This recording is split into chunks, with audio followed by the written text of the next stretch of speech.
In the heart of Ohio, where the steel mills once rang true, Stark County shadows fell on families tried and true. Canton City streets grew cold with warrants never signed. Children taken in the night, leaving broken hearts behind. But voices rose from living rooms, from kitchens, from the fray. Fighters for the family who refused to fade away. Oh, Canton Hall of Shame, you stand against the storm, naming every wrong that's done, keeping families warm. Warriors of the righteous fight through the years of pain and claim. You shine the light on head and mighty, the Canton Hall of Shame.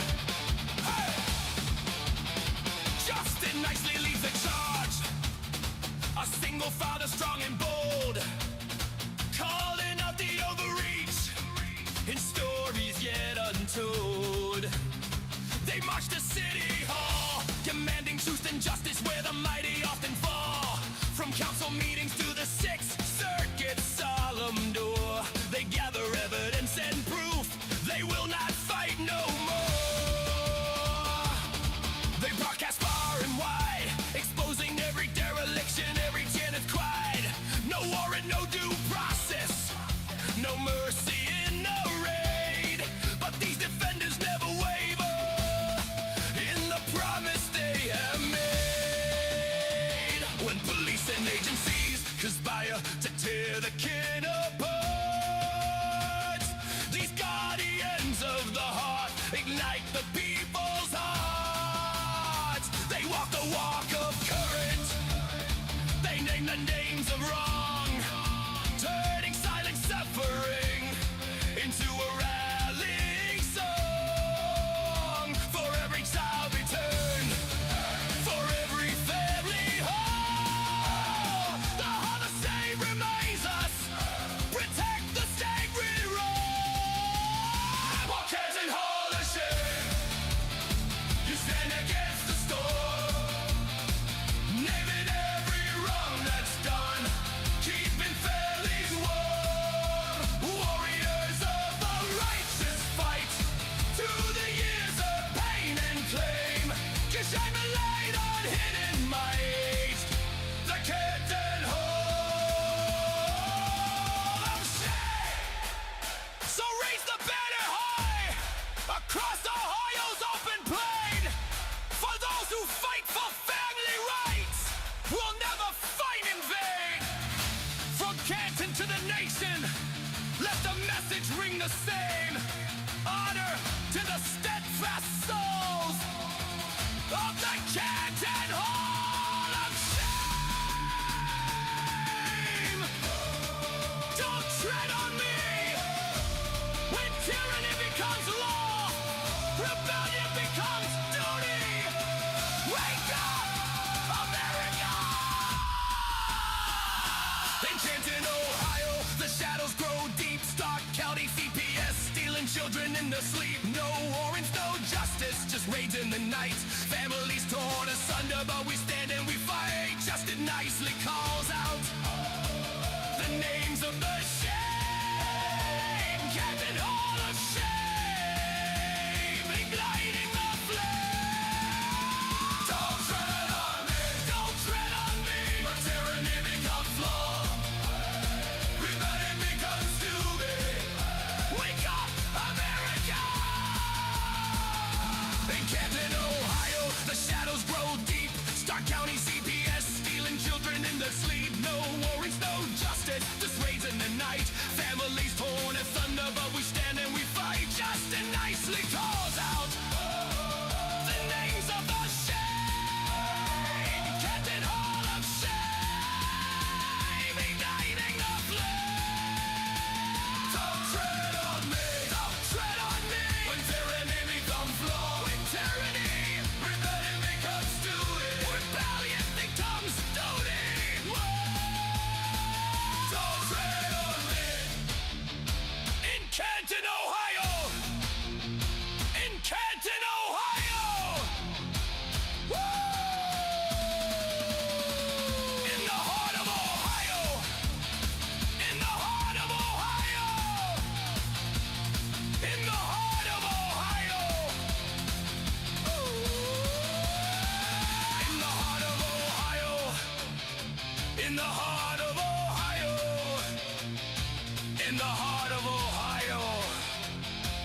In the heart of Ohio. In the heart of Ohio. In the heart of Ohio. In the heart of Ohio. In the heart of Ohio. In the heart of Ohio. In the heart of Ohio. In the heart of Ohio. In the heart of Ohio. In the heart of Ohio. In the heart of Ohio. In the heart of Ohio. In the heart of Ohio. In the heart of Ohio. In the heart of Ohio. In the heart of Ohio. In the heart of Ohio. In the freaking heart of Ohio. What's up, everybody? I'm the GPS Punisher, and tonight is our night. We're going to launch Canton, Ohio Hall of Shame. Man, these guys are they are something, and forced to be reckoned with. And I'm going to say it's tonight, and this is really kind of rare. This is an in group. So this is really kind of strange too to even see this, that you don't very often get to see that. And I'm not saying that there's anything that there's wrong with that, but it's very seldom do you see a group of men get together and solve these problems. You know, there's always a female somewhere. So this is cool. This whole discussion is just everything about it's cool. So I'm gonna bring out Justin and. How you doing tonight, brother? What's up, buddy? And I'm not gonna bring in Henry, but I'll bring in the rest of your boys. Here. We lost one. We lost one in the stray. No. We can bring him back in here. I'm pretty sure he's got James is back in the building. Freeport, so his connection is a little bit lighter than ours. I was trying. Can you hear me? We got. I was trying. I was trying to share on other platforms, and it kept booting me off. Yeah, me too. It did it to me too. I had to rejoin. That's all right. Right. I thought it was something on my end. It kicked me off. I tried to reconnect with a couple of my pages. As soon as I tried to do that, it threw me off the page. So I'm not going to be able to share it like I wanted to. Oh, you gotta go. You gotta do it on YouTube. Go to the YouTube page and share it off the YouTube page. We can do it every time I click away from this page to do anything. It throws me off of it. That's nuts. Oh man. I had to put my phone on Do Not Disturb too, because I got a phone call during that.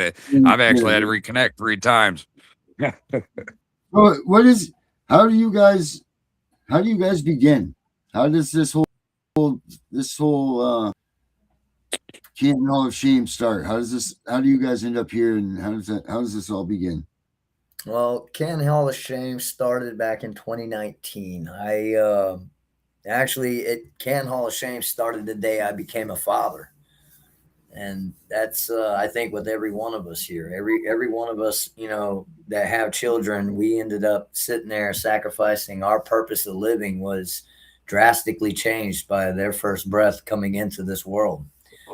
And with that being said, in 2019, I had been working my ass off. I was a victim. Me and my children were a victim of Hurricane Irma down in Florida in 2017.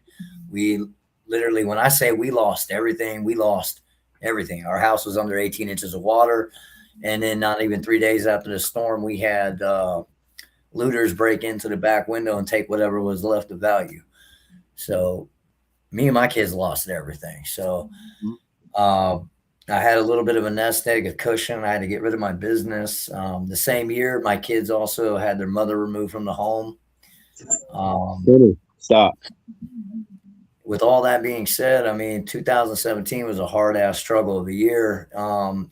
Within about 9-10 months, I was able to stack up enough cash, and with a little bit of nest egg I had left, and there was no resources, there was no residencies, there was no hotels, anything after that storm. Good luck to you. FEMA came in and was able to sit there and help out. I basically moved me and my family up here to Ohio. And 2019 was my year of, you know, being able to, after working 70 hours a week with 3 kids, get myself from literally just, you know, garbage bags of clothes and toys is all we came here with. And we were able to build up enough to where I had a vehicle. We had plenty of work lined up. I was able to save up to get a place, and I tried to move in, and I run into a slumlord situation out here where he takes my money. He has me sign a lease. He has me pay first month's and security deposit, turn on all the bills in my name, but he doesn't evict the prior tenants. And one thing you'll run into, especially here in the state of Ohio, is if you've been wrongfully grieved, you know, if you have been genuinely a victim of any type of system, doesn't matter. The main 3 words you'll hear is, you know, get a lawyer.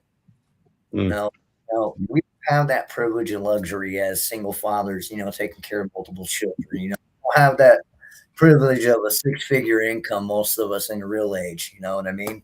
Right. You know, and, you know, a lawyer in our back pocket. So with that being said, you know, we have to learn ways to handle things on our own.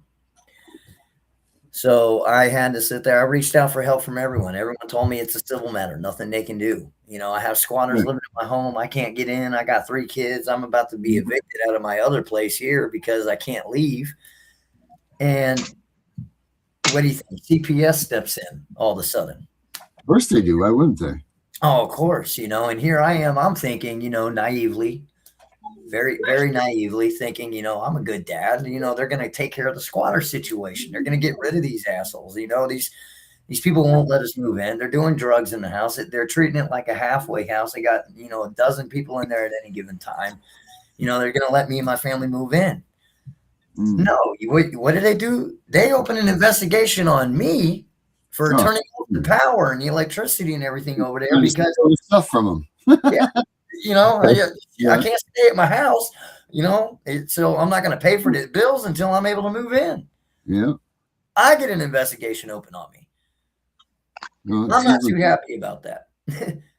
So they moved me back to my old place. Is all the, you know, that they could do for me. They hand me a $35 gas card, say, here you go. And, you know, hand me a Ziploc bag of toiletries, considering that these squatters also stole, like, legitimately everything that I've worked my ass off for. Oh, no. Everything we owned, all our TVs, my kids' PlayStations, their toys, you know, clothes, tools. I mean, they stole every damn thing. But they're investigating me because I turned off the power on them, and I can't move in my home.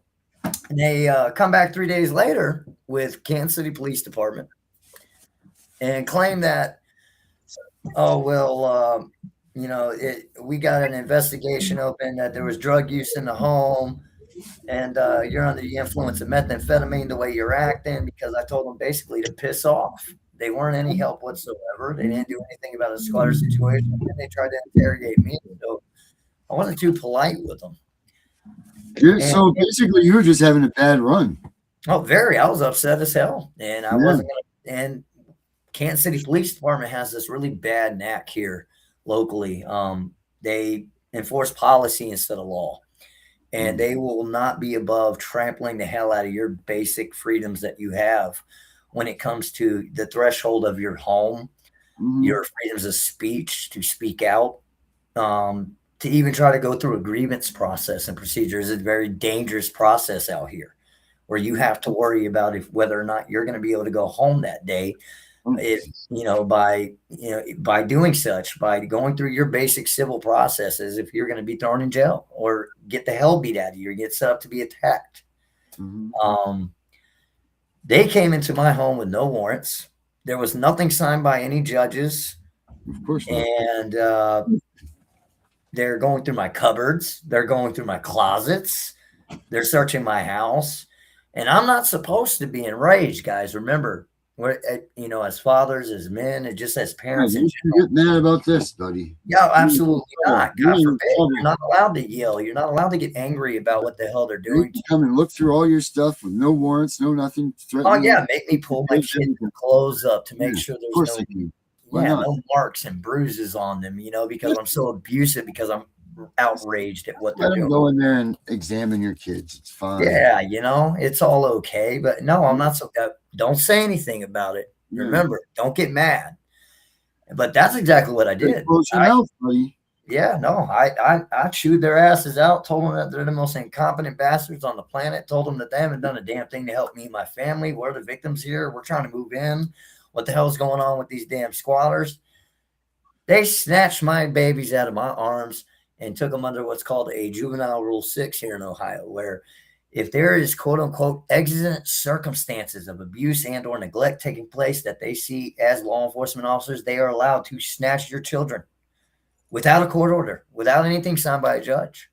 And that's exactly what they did. And they wrote in the reports claiming that I, Justin Nicely, was under the influence of methamphetamine, because, you know, everybody that's got a busted grill, guys, is under the influence of some type of drug out there. You know, it couldn't have been like a car accident that shattered their lower jaw and broke out most of their teeth back in, 02. You know, everybody's under the influence of drugs. So conveniently, I was smart enough to stormtroop their office when they snatched my kids immediately after and demand and force them to give me a drug test. And conveniently, guess what it came back as? Nothing. Not a damn drop of methamphetamine or amphetamines in my system whatsoever, because I've never touched the shit a day in my life. Give me a whole pile of it, I wouldn't know what to do with it. I've always been an advocate for marijuana, and I was more than open about that even prior in 2019 before it was legal here. You should throw it away. Huh? You should throw it away if it ever gets near you. Oh yeah, I honestly, again, it's just, I've seen the cause and effect of what drug use has done, especially with my ex at the time, my kids' mom. So it's made me see the other side of that perspective, to where it's like, I haven't really ever had any type of, ambition or, want to do it. And it was just outrageous at the fact of these people, have nothing to go off of. You guys are making very horrid allegations against me that, it's an insult. Right. Y'all might as well be spitting in my face. You've already done that, Well, they are spitting in your face. They took your kid. And then you have the audacity to go as far to invade my home and steal my kids. I look at that as kidnapping. There's no other way to put that. That is the word that we're going to be using. If you pulled out a gun and shot them, you would be in jail. Bingo. And standard ground law and, castle doctrine in the state of Ohio, and I'll let this be known. A lot of people get the misconception that those that are advocating out here think that we're, that we're, crackerjack box attorneys. Never in any day in my life have I ever claimed to be a litigator, a lawyer, an attorney, or anything else along those lines. But I have been able to speak from experience, from the foundation base of successes that I've been able to have with the system to pass on to others to be able to use to protect themselves, so it doesn't happen to them. But when they stole my children under a JR6, and then they come back to find out, oh, that drug test, oh shit, we screwed up.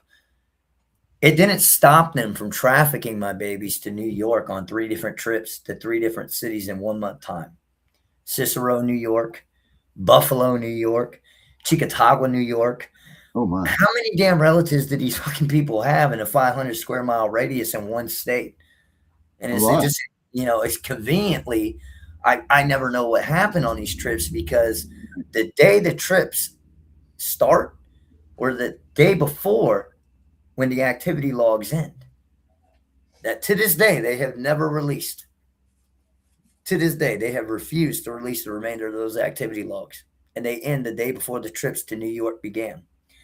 And conveniently, there was an emergency placement to a secondary foster home with the hell raising that I was making about the shit, because it was only me logically thinking, why in the hell are they stealing my kids and taking them all the way to New York and all these trips? Yep. All these different cities.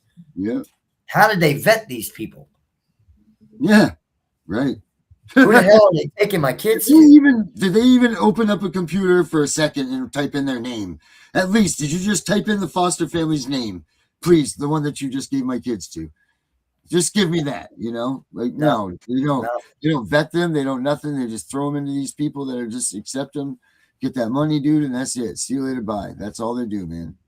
And then they claim that, again, you're under drugs and everything. Okay, well, that drug test came back. You're not under the influence of methamphetamine like they originally claimed to steal your kids. Oh, well, damn, you were positive for marijuana. So we got to ride on that.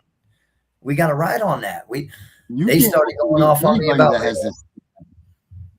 Yeah, marijuana. And to which I was outraged. I was like, so what? You want me to become a part of the epidemic? You want me to go pop a pill? Because, I have, anxiety dealing with you assholes. Yeah. Who wouldn't blame you, right? Who shouldn't blame you? Really? When they take that away from you, like at that point, if you've created this now, so fuck you. You know what I mean? Like, no, you've done this. My life was fine. I went to work every day. I did this. I did that. I did all these things that I'm supposed to do. And they take your kid. You drop off of that stuff. This real life they take that life from you, man. They do. It's terrible. And do that to a papa bear. They take it from your children too. Yes.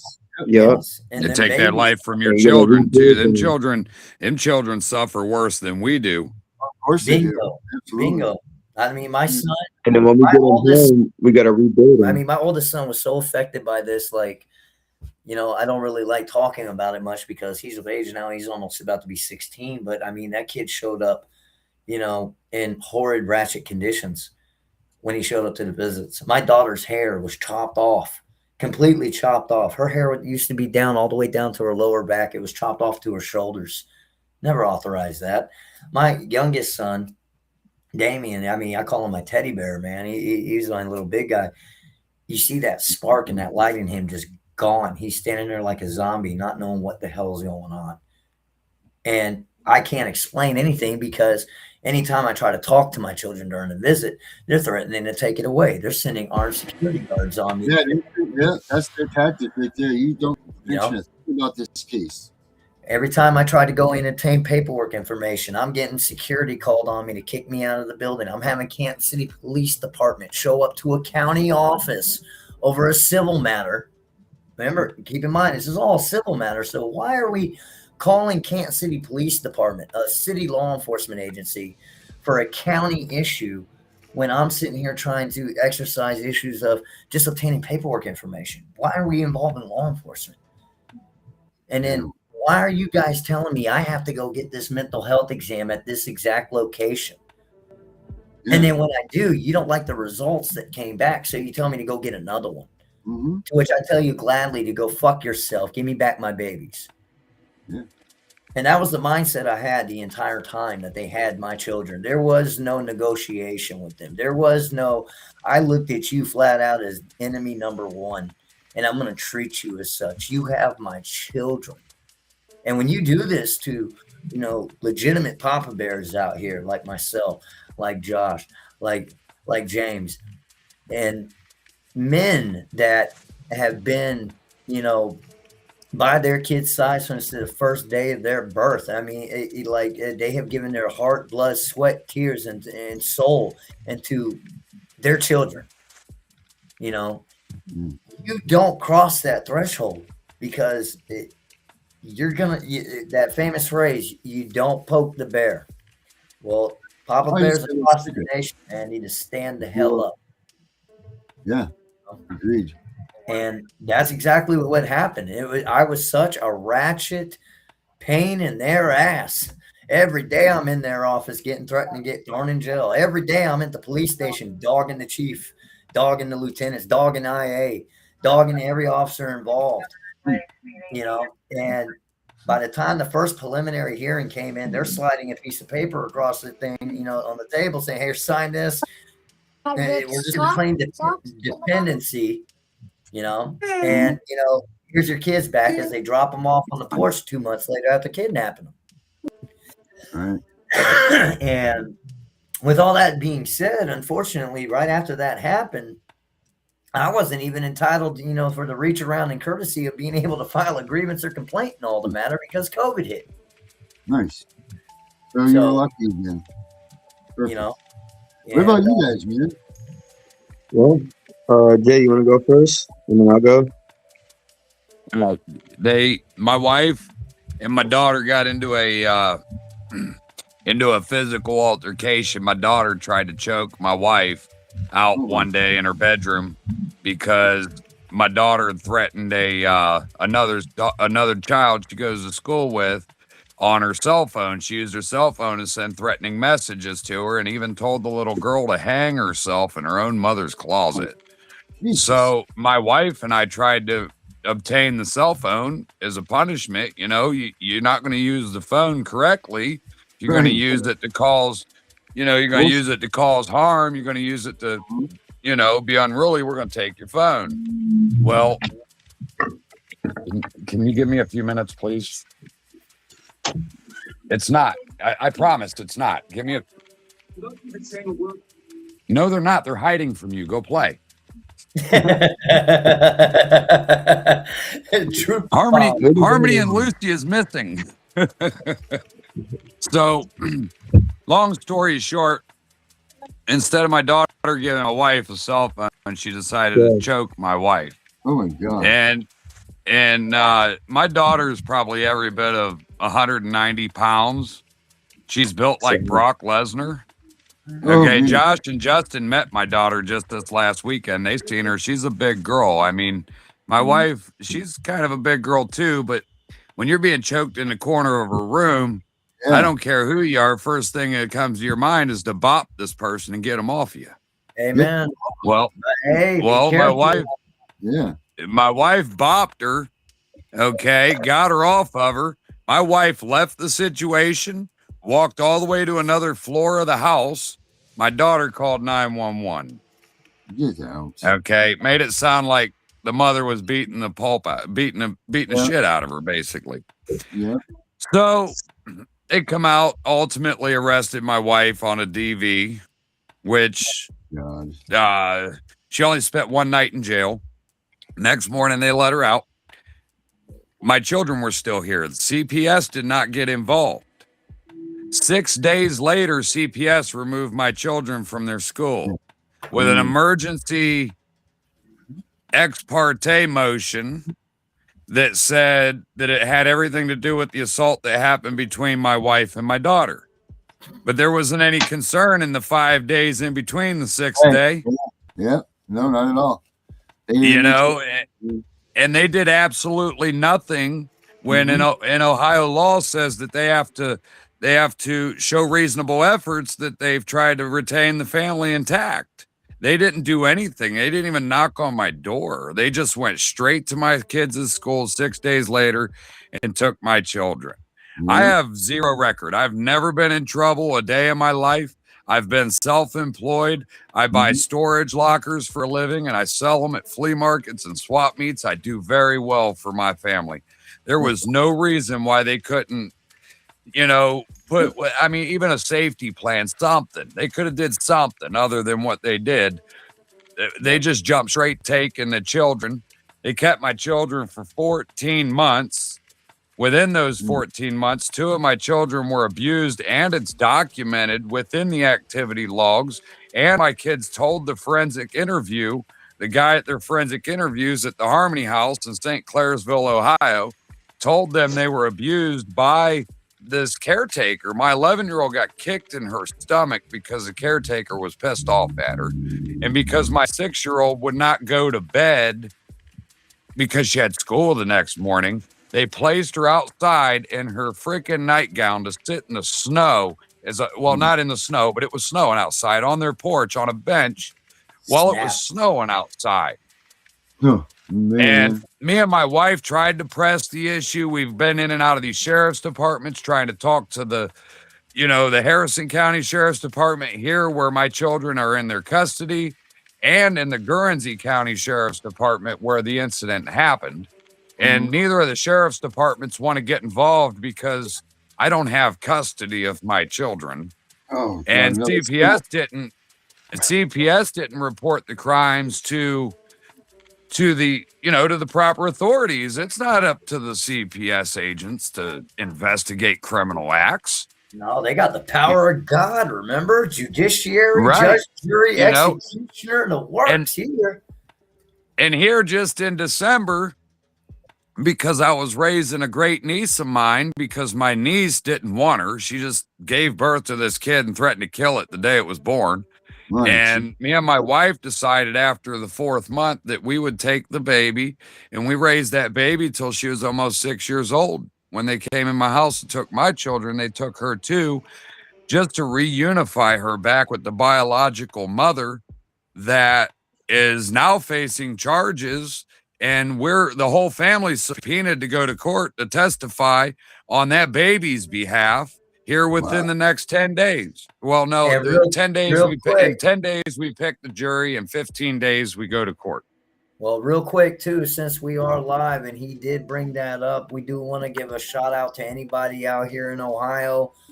Everybody knows how we are as far as court watching, a unified mass to sit there, observe, document, and report to the masses that would be able to sit there and write out their own sworn affidavit of facts and what it is that they witness in these courtrooms. It makes all the difference in the world as far as the accountability aspect. So we are sending a call out across the entire state of Ohio for anybody who is available for 6-year-old baby Cora, okay, who was neglected and completely thrown on the back burner by this godforsaken system and then put into the hands of an abuser.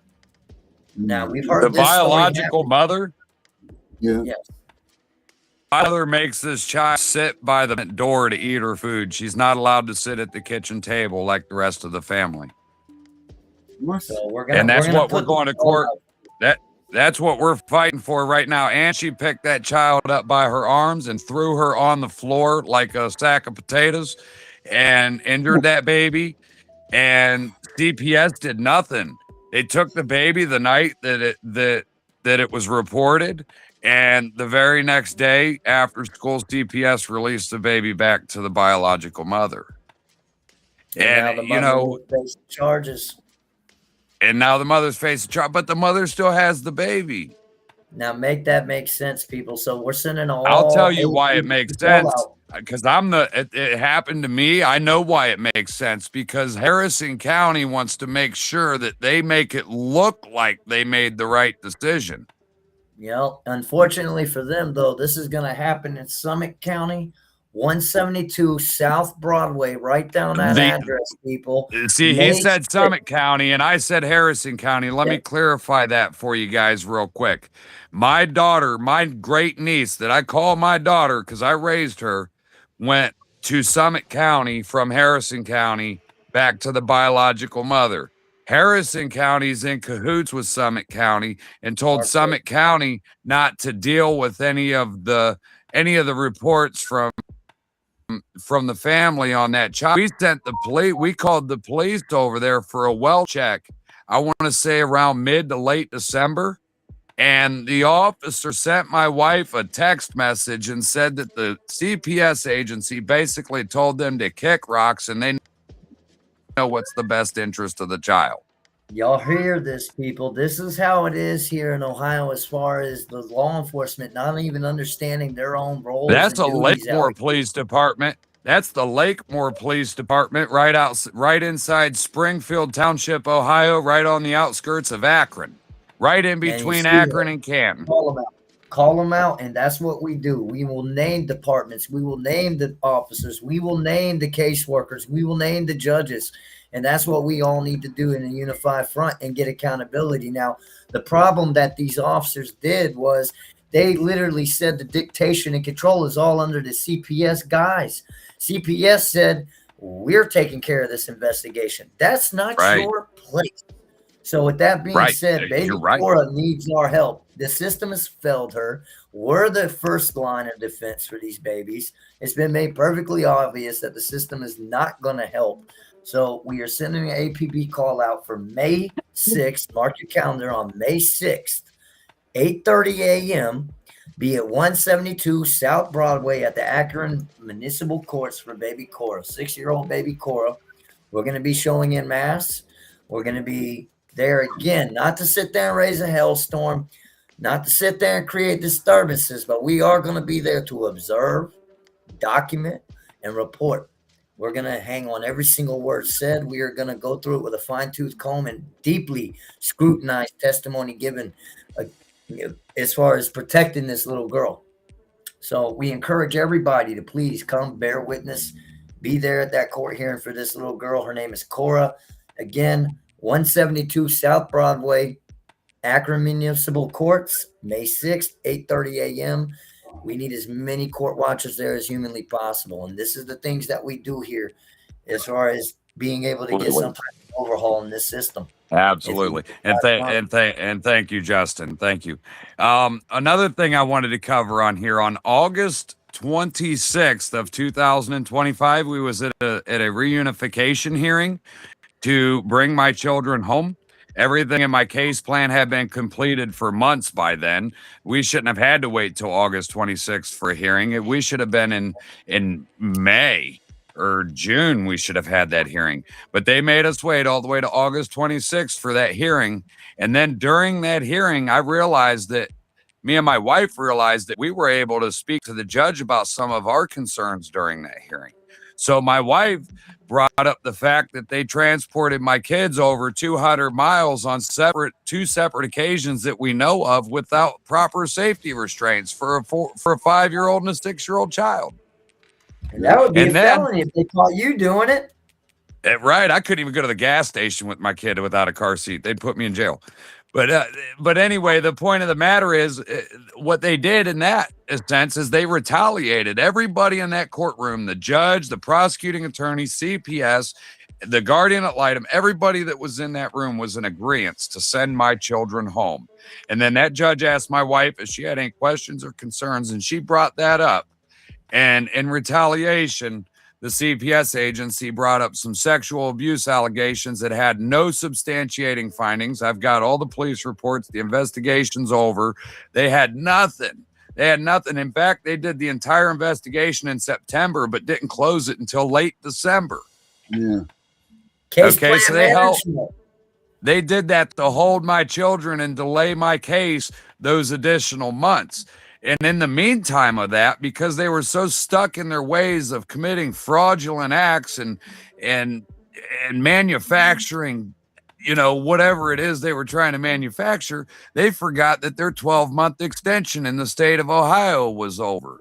They went on past the 12-month extension, and it took me and my wife filing, I'll tell you about the contempt of courts in a minute, but it took us filing contempt of courts against Children Protective Services and file an immediate reunification because they don't have jurisdiction over my children, because in the state of Ohio, that jurisdiction ends at 12-month mark without asking for an extension in custody. Yeah. And they don't care about these. But his kids are back, and again, another jump on it. He might let you in. Able to, and hit it. Some of that 50-50 reunification, and then we got Follow Josh. your way in that motherfucker. My wife might join us. So hey, watch my page. So but anyway, hold on a second. So Renee from Toll and Roll says that they have a team leading Ohio's Remedy and Restoration Act, she said. And I think that she's talking about, because all these people on the side, I don't know if you see them, like Becca's talking, she's from Ohio. And available. Yeah, all these people are ready to help and willing to help you guys. So, all right. Okay. Well, I'll tell you what happened after that August 26th hearing. Me and my wife got a little bit smarter. A motion of discovery. You're breaking up, brother. That motion of discovery. Well, when we got that motion of discovery, it was a auto delete file sent to my wife's email that was set up to automatically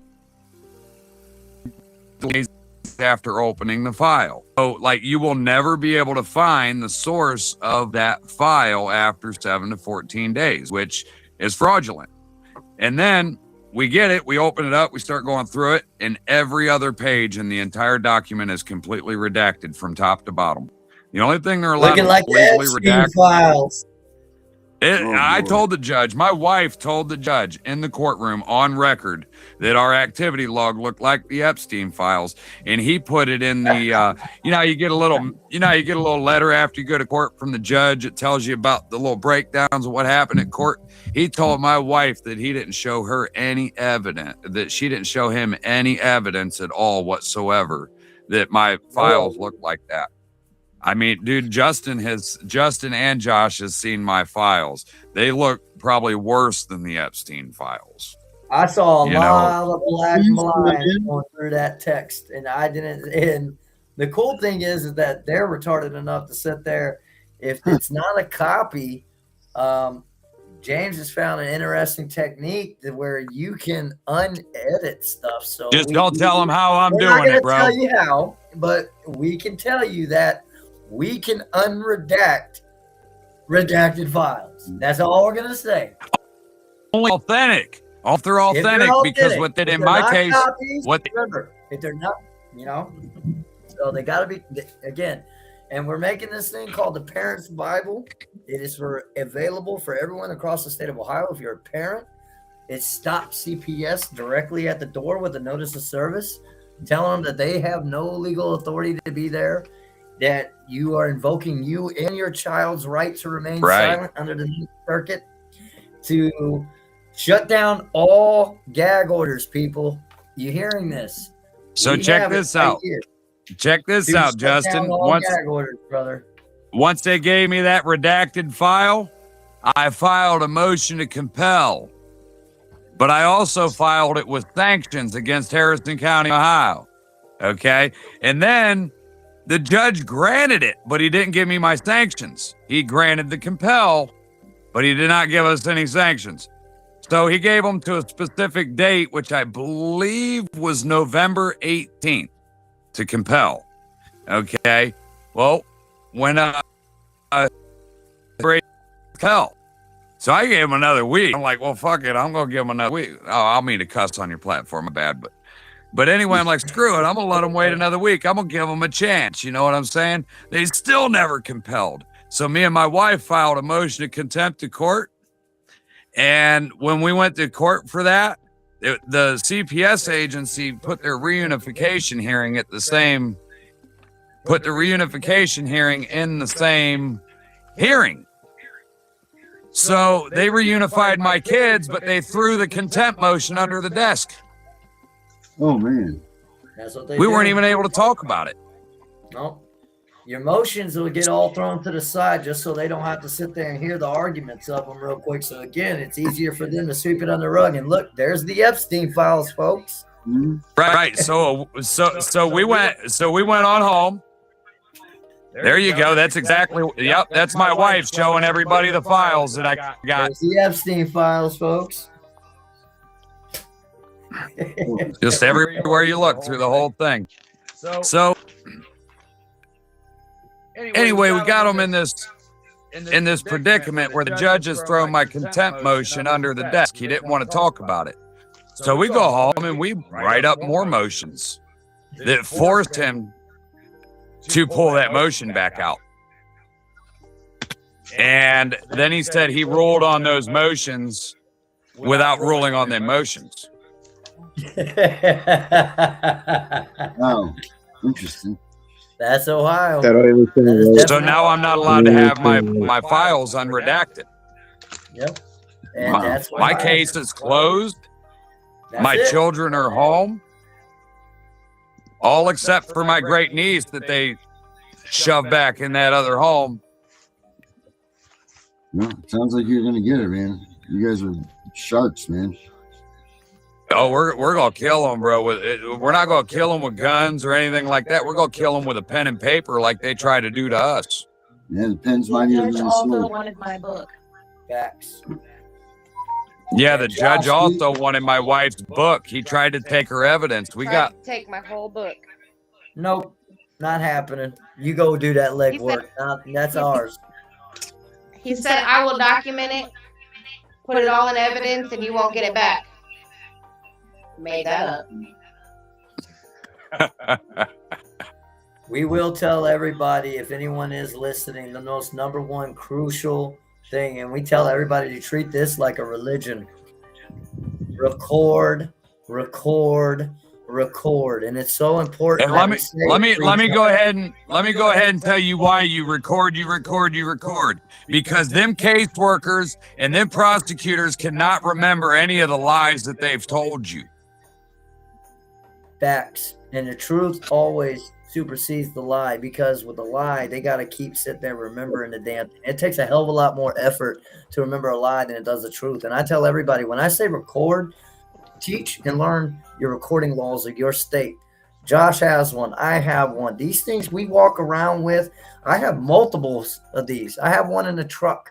I have one. Look, I'm going to tell you guys a little secret about recording. I got a Cube ACR. It's called Cube ACR. I put it on my phone. I downloaded it to my phone. And then you put a Cube ACR helper on your phone. There's two separate apps. They work together. And you can pay $24.99 a year, and it'll record every phone call that comes to your phone. There you go. And there's ways to make sure that you sit there and get it's called accountability and transparency. And this is what they're it does not tell the other party that you're recording their phone call either. So now, you know what I'm saying? Like here where we're at, Ohio, it's a one-party consent state. Anywhere else where it's a two-party consent state, get yourself friend. Have a conversation with your friend while you're having a conversation with those people. Now you have two-party consent. Now, this is what we're also telling everybody now. In one-party consent state, we're letting everyone know your golden ticket's written. And what we mean by that is that not only are you, this is your opportunity. Again, your defense is you. You are the front line for your children, for your family, for your own protection and safety. You do not depend on anybody else for that.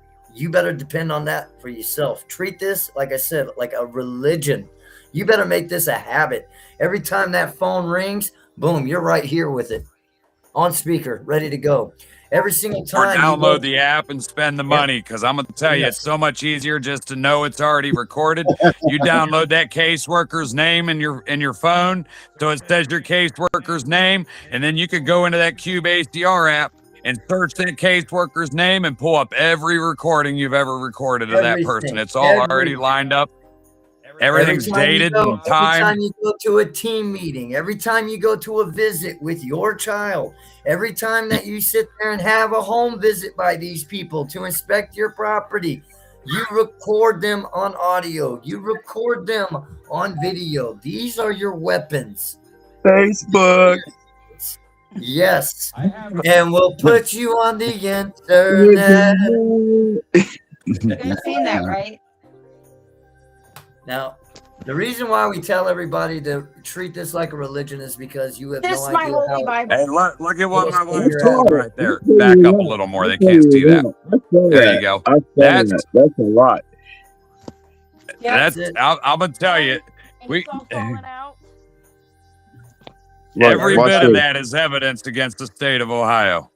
Yep. And what's so funny is that anybody that's been involved with the family court system, I can tell you now, that pile of documentation that you're showing right there, I guarantee you every home out there who has been involved with family courts, child protective services, your pile and your stack, I can guarantee you is probably through the roof. Everybody. Yeah, but a lot of these people, though, here's the problem. They throw them in the drawers. They throw them in a box somewhere. They throw them in the trash. They can't do that, man. You got to stack that shit up as it comes so you can just compile it in order and put yourself a timeline together.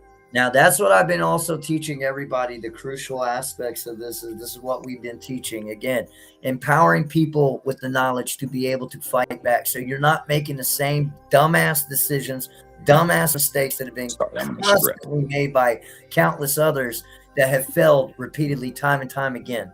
To constantly keep doing the same shit over and over again that doesn't work is plain and simple the definition of insanity. We're here to teach people what my famous phrase is, to kick your ass off of that burning carousel.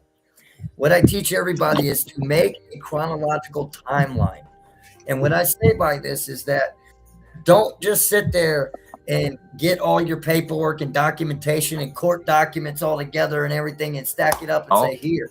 No. What you want to do is when I say you write out a chronological timeline, you're only going to have to do this one time. And all them piles of documentation that you have are from that point nothing but exhibit pieces. You won't have to refer to all of that nonsense. You won't have to lose your damn mind looking for this piece, looking for that piece.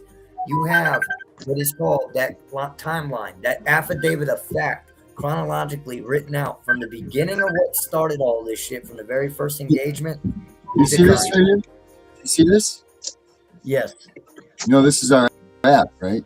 Yes, sir. Great. Check it out. You start your cases here. You open your cases here. And then that creates, once you upload your documents and you do all that, it creates a timeline for you. It creates case files for you. It puts your evidence in. So watch, if I select this right here, this is just case right here. Right? You come to there's case notes. That way you save your items, things that go on. Visitation log, when you go see your kids, you add the visit here. All the stuff that you need is all in here. And it goes for days, dude. There's so much, all of this. And y'all see this. Now, when we're doing our chronological timelines, right document for you. I'm loving this because if you're looking at all of this, we tell everybody that as hard as it's going to be when you first start this, again, you're only going to have to do this one time. Do your chronological timeline. You're going to sit there and stick to the 5 W's, the who, what, when, where, why, what took place. And then remember, leave emotions out of it. Emotion is not going to save y'all. Emotion is not going to help you guys. Emotion does not make you rationally think logically as far as what's going to happen and think 20 steps ahead on how to defeat their game and their playbook that we all know. So you want to stick to strictly the facts of what took place. Who was there? What was said? Where did it take place at? What happened in the confusion? And you know what, Justin? Here's another thing I want to add to that. You can literally go up on your state, don't matter what state you're in, and you can look up the revised yearly handbook that them CPS workers are supposed to be following. Yeah. I printed their handbook out and handed it to them and told them they might want to read it. Yes, especially under 5101-9-11, Section 6, where it specifically talks about them retaliating against parents and their grievance processes. Right. Now, I can see what he's doing, but 5100 too. That one's beautiful too, where it actually talks about their administrative codes and what they're supposed to be following. Right. I'm gonna want that app this guy's looking through here. That's on the Fight CPS website there, brother. Yeah. Send me the info, Justin. Yeah. So if Darren, if you want to do us a big favor, brother, if you want to post the link to where everybody out there watching in the comment section, they can click on that bad boy and go check that out. So here's a cool thing I want to show everybody is this here. On this, there's an advocate search where you can go in and you'll be vetted for being an advocate, but you'll get put on this list of advocates that's like accepted by the website. So you just apply here, put your information up there. That way people in areas can find advocates. You know what I mean? Yeah, well, we need to be able to. Is there a way we can filter that though? Because we found that there are so many people trying to be advocates that don't have their own cases done. And now that that's been said, okay. The can of worms got open. I'm gonna go fishing, guys. Yeah, I'm gonna tell everybody out there, if you're listening, when you're out here and you're involved with the family courts, remember what I said as far as thinking rationally, try to leave emotion out of it entirely. You're gonna run across many people that you're gonna see in the limelight out here, speaking on behalf of children and families, speaking out about how they are front line, gladiators and warriors in this fight. And I'm going to let you know, most of them are full of shit. And I'm going to be the first one out there to tell you, most of them are full of shit. And they're either one of a few categories of types. Either A, they're clout chasers. They're just in this to stay relevant and have a name for themselves to feel relevant. Yet again, They don't have any foundation based in success themselves to offer anyone. They just, again, are out here hearing something and then repeating some nonsense that they may have heard that sounds good. You also got people out here that are legitimate scam artists that are taking advantage of those that have been abused by the system, taking advantage of the traumas that has taken place. And these people are desperate. They're looking for help. So with that being said, there's people out here that are willing to, unfortunately, take advantage of those that are desperate looking for that help and Take try your to money and give you bad information. monetary gains. What Oh, is I'll big file this money? paperwork for you. I'll do this, that, and the other. But yet they don't really, again, have a foundation basic success themselves to offer you that they can say, hey, this worked for me. Another type that you got to worry about are those that are out here claiming that they're advocates. Is that if you see them asking you to give them money, but yet they haven't got right now, they currently are still fighting their case. Why are you going to pay these people? Why are you going to give these people money and donate to them to go across the country to fight for you, to go serve all these notices to these councils and to these commissions, but yet They they came have and nothing when they came and themselves. sit in their own when They they have came and sit nothing. in their own county and win their own case. Exactly my point. And now you also got the narcissists and the abusers. Now these people are the ones that are, a lot of times they got the 6-figure incomes and plus they feel that, money, they could throw it at the problem and they could fix it. Certain individuals, I'm not the type that I'm going to give these assholes any type of credit, but this one particular one, everybody knows, Weagle. Ah, Solid piece of shit. I didn't do that, did I? Narcissistic, egotistical maniac, plain and simple, that has, again, no experience, complete rookie in this game, and couldn't fight his ass out of a damn paper bag if his life depended on it when it came to advocacy for our children and My families. Lord. So with that being said, again, no filter here, people at Canton Hall of Shame, everybody. So You know what though? People don't you make the feel mistake some with those type way, of the last people. one, there's one more group of advocates out here that I'm going to call out tonight. Yes, I'm calling them all out, damn it. Okay? Because if you feel some type of way, maybe you need to do a little bit of self-reflection in the mirror. Okay? I'm going to call out the people that have been in this shit for 20, 25, 30 plus damn years that are possibly even a part of, the creation of ASFA, but we're not going to talk about that. We're going to talk about how they have been in this game for so damn long, stonewalling the movement for others, stonewalling the connections in order to possibly get something done, stonewalling any other advocates out here that, again, that actually might have. Have they been, or have they something been leading? Hold on. Have they been doing that, or are they leading the way? Because there was no path for them to go down when this all started. I'm talking about the ones that are stonewalling the movement, not the ones that are out here that have been here forever and everything that have, pioneered this thing. Okay. We're talking about the ones that are riding the coattails off of the pioneers, claiming that they're advocates and everything like that, but yet want to stonewall any information to get to the people that could help these people. And there's tons of those out there. We know it as well. And then You're talking about the clout. You're talking about the clout chasers, the one that want to say, "Oh, look at me," but they ain't got nothing to look at. Captain Meeseeks out here. There's so many of them that need to get a captain's hat and a fucking cake. It's plain and simple. Captain Meeseeks. Captain Meeseeks. Look at me! Look at me! Look at me! Oh, captain's hat. But these are our problems that we're facing in the advocacy world now. Those of us that are real advocates. Number one, me to help you guys out here, I will never ask you to pay me a dime, okay? Because when it comes to filing the motions and when it comes to actually going off into the courts, you're on your own. There's nothing I'm going to be able to do to help you other than to sit there and guide you to that point. But once you get to that point, you have to go in there and act like you own that son of a bitch. Those are my kids. You're giving them back. And you have to. You know what, though? We've helped some people. We've tried to help some people that don't deserve the help, though. They sit there and lie to us about their cases. And then we're sitting there trying to give them advice to try to bring their kids home when their kids really don't need to be home. And you know, Children Protective Services is actually probably needed, but they need to stop taking innocent people's children and start taking and putting their efforts toward actually going after the abused children. There are children that live in my area that will not get taken by CPS because they're very hard to deal with. CPS can't sell a child that's going to bust your windows or act like an animal when he goes to that foster home. They can't profit off of a child that's going to act like an animal. So they're going after these kids that get good grades, that smell good, that respect everybody. They're going after good kids that aren't actually abused because it's hard to sell a child that's been abused.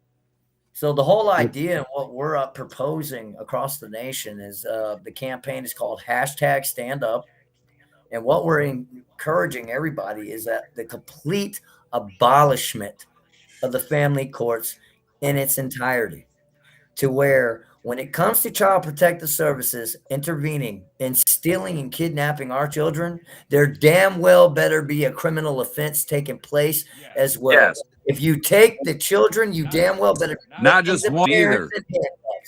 You're right, but if it's a 2-parent household, both parents better be going in handcuffs to take that child. Bingo. If there's a parent in that home, if there's a grandparent that lives in that home, they shouldn't be allowed to take that child.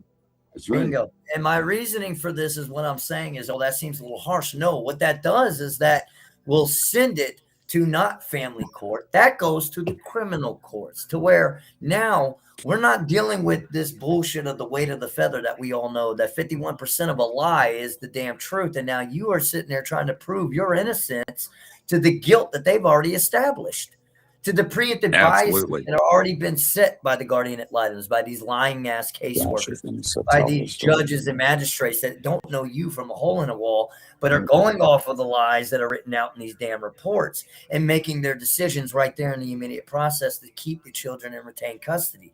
No more of that. What we want is evidence.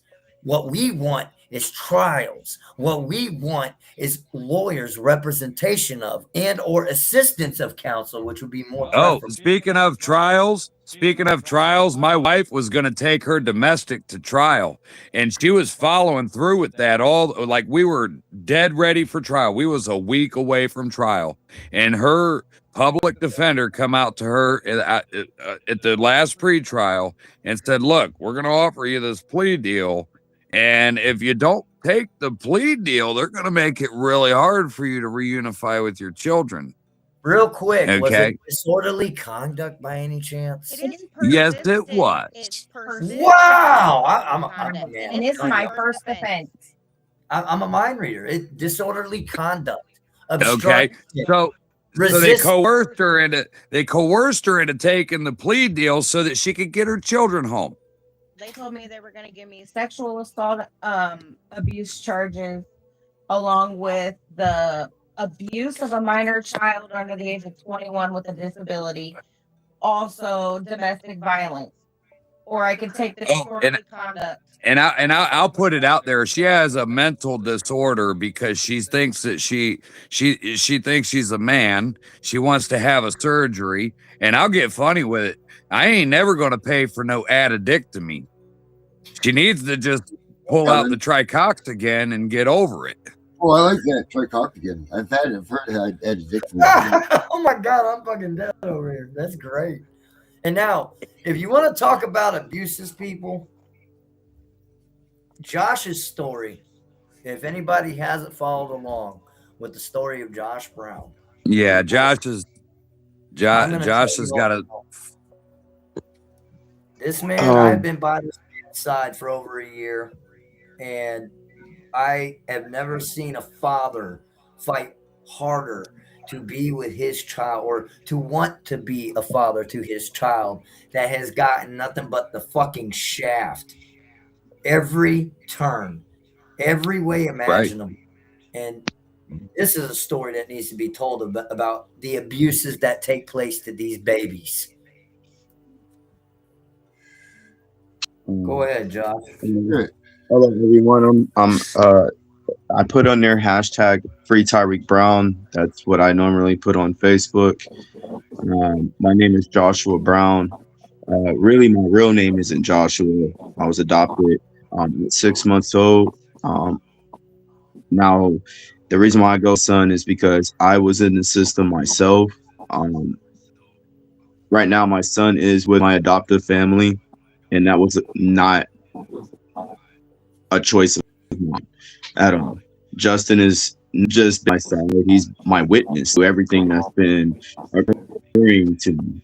My son. Let's start out with my son's mom abandoned him with me for 9 to 8 months. I had my son during the school year. I'm the one that got him his shots for school. He never took him to the doctor.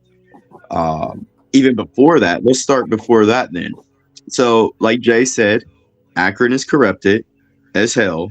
My son's mom lost custody in Akron. She lied on me and got a protection order, and then I had to go to court and beat that. I beat it. The judge dismissed it without prejudice, he said, because there was no evidence of anything. He said it doesn't make sense that she did this, and it was stupid. So then after I beat that, she lost custody in Akron. That took me a year and a half. I was already going for my rights down in Fort County. Let's talk about the corruption here. So if you understand, if you have a case already going somewhere else, that child should be delivered to where that other court is. That overproceeds that other court. So that never happened, which is the same judge I have right now, which is Rosemary Hall. Rosemary Hall, people. Corrupted. Rosemary Hall. Yep. So she's a what we call snaps. So we'll give the acronym real quick. That is a succubus, Neanderthal, abusive, pedophile sympathizer. Right. All the snaps are getting called out in 2026, people. Yes. Snaps. So it took me a year and a half to get shared parenting rights. My lawyer made Rosita sign an NDA. I mean, technically, I'm not supposed to say what's inside of it, but I'm never supposed to lie. That's one of them. That's in there. She's never supposed to lie on me ever again. Obviously, that's not true. She never decided. She decided to lie on me multiple times already. After getting him out the system, that's when she only had him for 3 months. Dropped him right off to me. Never came around. So it took me going down to Job and Family Services, to Child Protective Services, to the police station to report that she dropped him off. No one wanted to do anything about it. Her not contacting me. I'm showing the police text messages. I even showed the caseworker. I got a Job and Family Services. So ended up getting a caseworker, explained everything, ended up getting insurance for him through Job and Family Services because it was more, my job was, it was just too late to actually get the insurance. And we would have cost me more to add him on as an emergency for the insurance. After, let's say, just before school was about to start, Rosita came to my home, drunk on drugs, decides to argue with me, pulls our son out of my car, out the car window, and buckles him from his car seat, pulls him right out the window. He's screaming because he's in shock. Like, my mom is pulling me out the window. Like, so I put the car fully in park. I turned my car off. This is at my house. I had just pulled up. She just randomly popped up to my home. So I ended up getting out the car. Next thing I know, I basically talked her into going up onto the porch. She said she wanted to spend time with him. It's fine. That's okay. I'm not a crappy dad. You know, I'm not going to alienate the parent, the other parent. I'm not that type of person. I would never do that because I feel like that's unfair. If it's done to me, you know, oh well, you know, I'm gonna complain about it, but I'm not.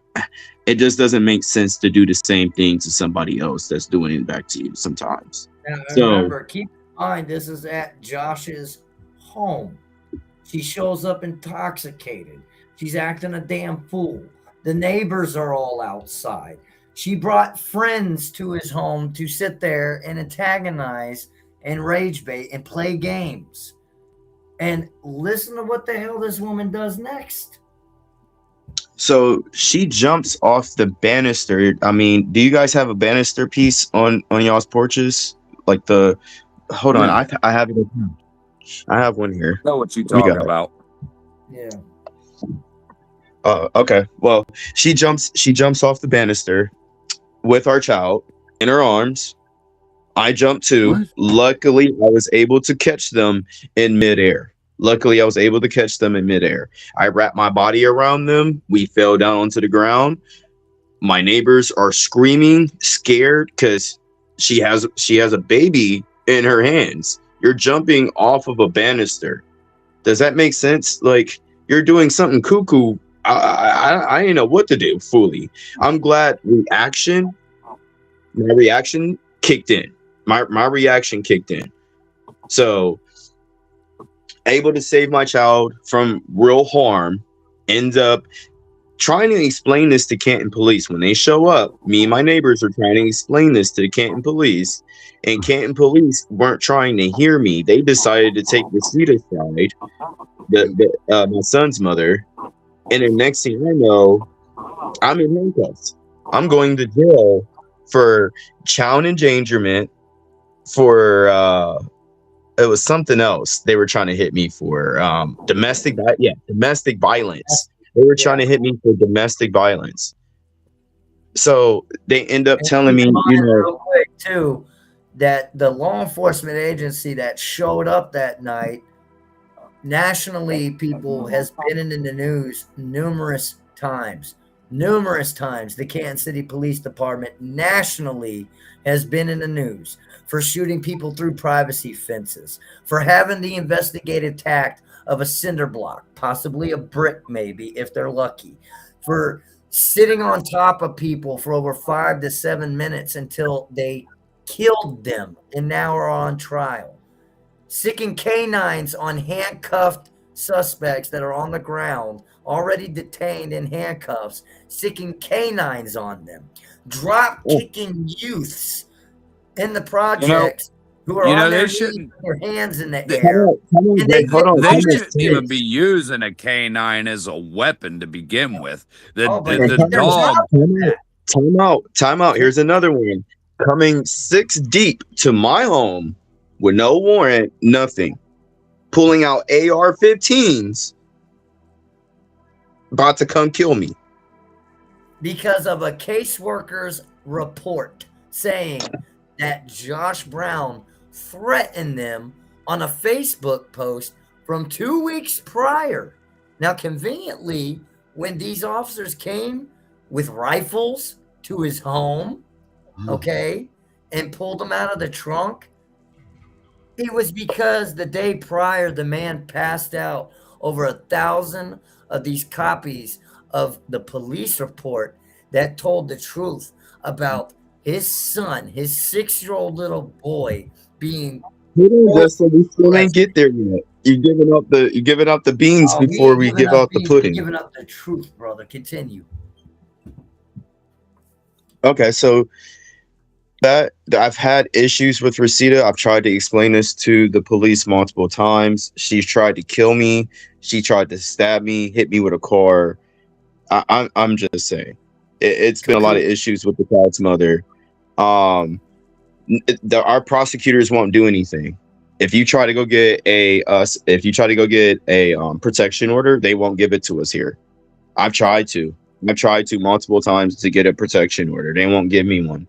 So you got to play nice, right, with the person. You got to try to play nice you got to be the adult up here. You got to be the adult instead of being aggressive with this person if they're coming aggressive at you, right? That's what the prosecutor the last time told me. You have to be, you got to run. Go run. Go run. If someone is chasing you with a butcher knife, go run. Go run. Again, I don't care if stand you're your on your ground law property. goes right out the window. Yeah, I don't castle care if doctor. you're on your property. You in your parking lot, out on your property. No, You know. no. And whoever's saying facts of sovereignty, I mean evidence of knowing who you sleep with. Hey, I didn't have no evidence that she was crazy. It was just a one-time deal. I made a mistake. Okay. But my child is not a mistake, though. I actually stand up for my child. So let's go back here. Okay. So CPS now has, just like how Jay said, I have CPS on the stand in Akron saying that they messed up. They should have gave me full custody of Tyreek. And we've been trying to get those documents from Akron. So be cautious on how you try to get your stuff from Akron, because they'll send you some different stuff. Something about Akron. Let me tell you something about Akron. A lot of people don't know. They're a model agency. They're the training facility for all the rest of the agencies within the state of Ohio. So if we find all the corruption right there where they're training them all to be corrupt, I mean, we might be in the right place anyway.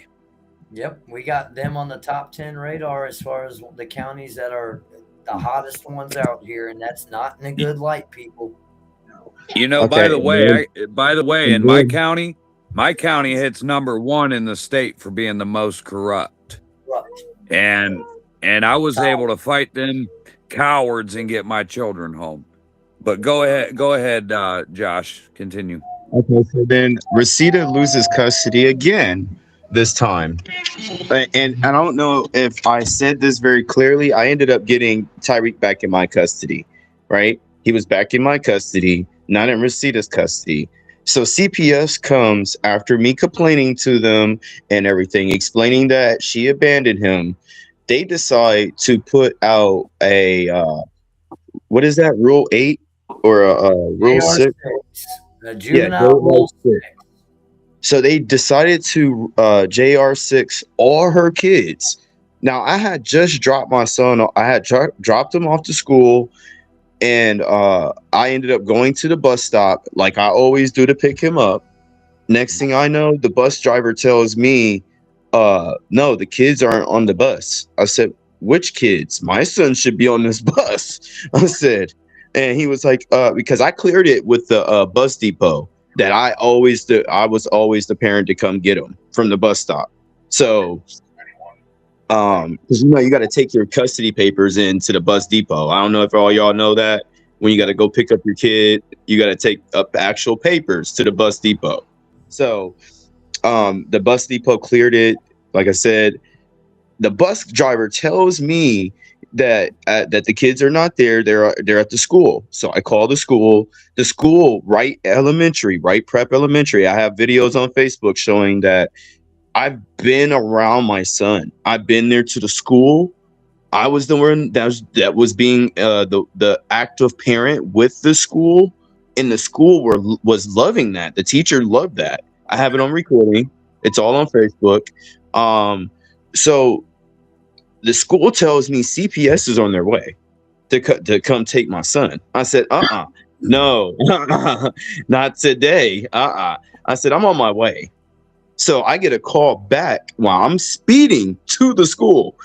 I'm almost there, like 3 blocks away. The school tells me, if you come onto the property, they said they're going to have you arrested. I said, for what? You're going to have me arrested for what? They said, well, they're saying that there's a protection order. CPS said there's a protection order. I said, what protection order? I said, I've been already proved there's never been a protection order. So what protection order are we talking about now? And the protection order was nothing more than the mother claiming there was a protection order. And we're going to ride off that to the sunset. And JR6, this 6-year-old little, I'll burn you out every once in a while. We'll let you back in. So the same day, I have it on Facebook. The same day, I went down to CPS with all my documentation to show them. Nothing. There was no protection order. Here's my custody paperwork. What are y'all doing? I'm the one that's been complaining. I'm the one that's been complaining to you guys about what's going on.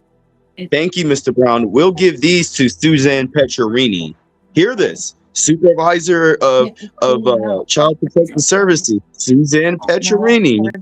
Suzanne Petronini, people, we have her documented on so many people's cases, more than just Josh's here that is going throughout Stark County. Here's the icing on the cake and story of Suzanne Petronini, the executive director of the Stark County Child Protective Services, is married to none other than Dan Petronini, the prosecutor for the Family Court Division for Child Protective Services. Isn't that?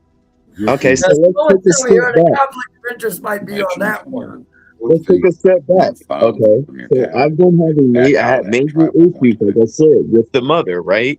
So his mom decided to call the police one time on me and tried to tell them that I kidnapped my son, right? So the police came out to the house. I brought out my paperwork. The police did not believe, Canton police did not believe my shared parenting paperwork. They said it was fake. So I called my dad, Gary Lennon. I called my biological dad, Gary Lennon. He got copies of everything. My son's birth certificate, his social, my birth certificate, my real birth certificate. So pretty much my dad comes, brings the paperwork. He tells the cops, you need to release my son. He did not kidnap him. This is during his visitation time. Right now, she abandoned the child with him. So the cops released me after they talked to Suzanne Petcherini on the phone, right? So I subpoenaed Suzanne Petcherini to court, right? The first court hearing, the evidential court hearing, right? Everybody knows what the evidential court hearing is, right? That's in the room. Can everybody give me a yeah? That's when you give them all your evidence. Right. So, Justin, do you remember my flash drives that I have? Yeah, I made flash drives, right? I made multiple flash drives, multiple of them, right?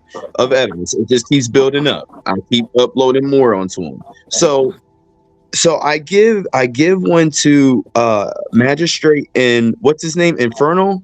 Yeah, I forget. He's one of the lower, like, rookie tier magistrates we have out here. But he went ahead and hauled ass from this and gave it to who? Judge Magistrate Brown. Mm-hmm. So after I subpoenaed Suzanne Petcherini to court, right? I had the police report right there in my hand, right? To have her read it off as a witness, right? So their lawyer gets up, CPS's lawyer gets up and says, Your Honor, she cannot read that. That is he say, she say. I said, how is that he say, she say when both parties are here? I'm a party of that paper. She's a party of that paper. Because they said so. The magistrate allows this. He says, denied. You're not allowed to read that paper. I looked up. I said, huh? She's not allowed to read this paper? I said, okay. Do you remember the date on that? Do you remember the date on that paper? Do you remember having a conversation with Your Honor, she cannot inform because we don't know what's on that paper and we don't know if it's true or not. Wait, we don't know if it's true that the person on the stand. Now you see exactly why I said. But you see, that's exactly why I said right there a few minutes ago that when you record everything, them prosecuting attorneys and them caseworkers can't remember all them damn lies. Nope. It's hard enough for them to remember your kids' names, let alone all the lies they made up about them. Oh, Akron was misspelling Tyreek's name the whole time. I got Akron on misspelling Tyreek's name the whole time, bro. So okay, so let's go back to Canton here. So Canton, like I said, so during this court hearing I gave them the flash drive. I told the magistrate, just plug it in. You will see all the evidence to back up video showing that my son was with me, video of his room, video of me taking him to the doctor, video of me taking him on vacations, videos of the teacher talking about us. No, he took it and put it right there next to his computer. He didn't want to plug it in. He didn't want to plug it in at all. Nope. Oh, they don't ever want to see the good times. They only want to see what they can use against you so they can fucking keep your kid. Sorry. Why So, the hell I'm would thinking they we're wanna all just see in a evidence? chat. I keep forgetting we're on a live. But Yeah, so they I just said, want you to. why the hell would they want to see evidence and the truth when they sit there and have all the writing on this piece of paper from this malicious ass succubus caseworker? I mean, dude, that's word of God. So here we go. Here's the biggest nail I thought I could put in the coffin that day on them. I went downstairs, where you can go get your where you got to go pay your fines and costs. You can get your criminal information from there, that what you did, what they charged you with, if there's any protection orders, right? The clerk, went down there and got it, right? A certified copy, right? So their prosecutor tells the magistrate, Inferno right there, says, Your Honor, we don't know if that's real or not. It's got your damn stamp. Your Honor, it's stamped. That's stamped right there. Like, you don't clearly. He said, I agree with him. It could be fake. Have a good night. Like, so hear what I just said. Right? About turning in your paperwork, right? So here we go. Finally, I get, after, like Justin said, I got in trouble for supposedly releasing information. I got in trouble for supposedly releasing information. My first time in front of Judge Rosemary Hall. My first time in front of her, because the girl, Amanda Crocher, got mad at me because I supposedly released her information of what she was stating, her girl's report. Now, So keep in mind, when he released this report, people, there was a specific thing that he released to the public about what happened to his child. Go ahead. So I bring this up in court. Yeah, I say, so- Your Honor, I didn't release gave them what that they needed. information. You showed them files. I didn't release that information. I didn't release that. That wasn't me. That was someone else that released that information. I said, but can we talk about my son being molested? We're not here. We're not here for that. We're not here for that. What do you mean we're not here for that? Now you heard me say that. Well, listen, though, aren't they there for the child's best interest? Yes, Jay. And hear this, though. Hear this right here. So we go to another court hearing after I beat that little crap right there, right? Because Justin leads the way. So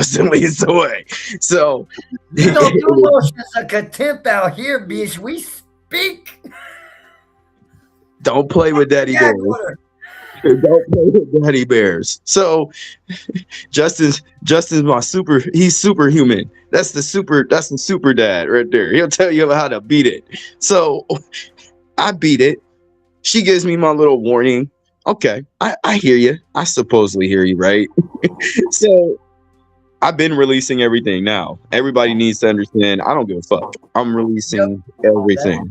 It's illegal. Then you show it, and see, this is the part that this is the mindset we're breaking the mold of. We're seeing in the comments it's illegal to release a report. Said, show me the law that says, because I will show you. God knows how many United States Supreme Court rulings that say otherwise. I can show you the state. Well, here's one for you too. They're gonna try to say you're putting your child's information out there against your child can't make that consent. But they're wrong. Oh, they're wrong though, because I'm part of the music industry and I'm part of that entertainment part of the industry. And anytime you have a child perform, who do they ask for consent? The parent. Every time. And that's the part that we are putting back into the people mindset. We're breaking the mold. We're getting people again off of that burning ass carousel, doing the same repetitive bullshit that doesn't work. And to get you in the mindset to realize exactly how much power you actually have against these people. You have more power than you ever knew. So they threw me in jail for freedom of speech. Me releasing the whole thing about what happened in the team meeting. This is what they stated in the team meeting. Justin was sitting right there next to me. We're both looking at each other like, did they just say this?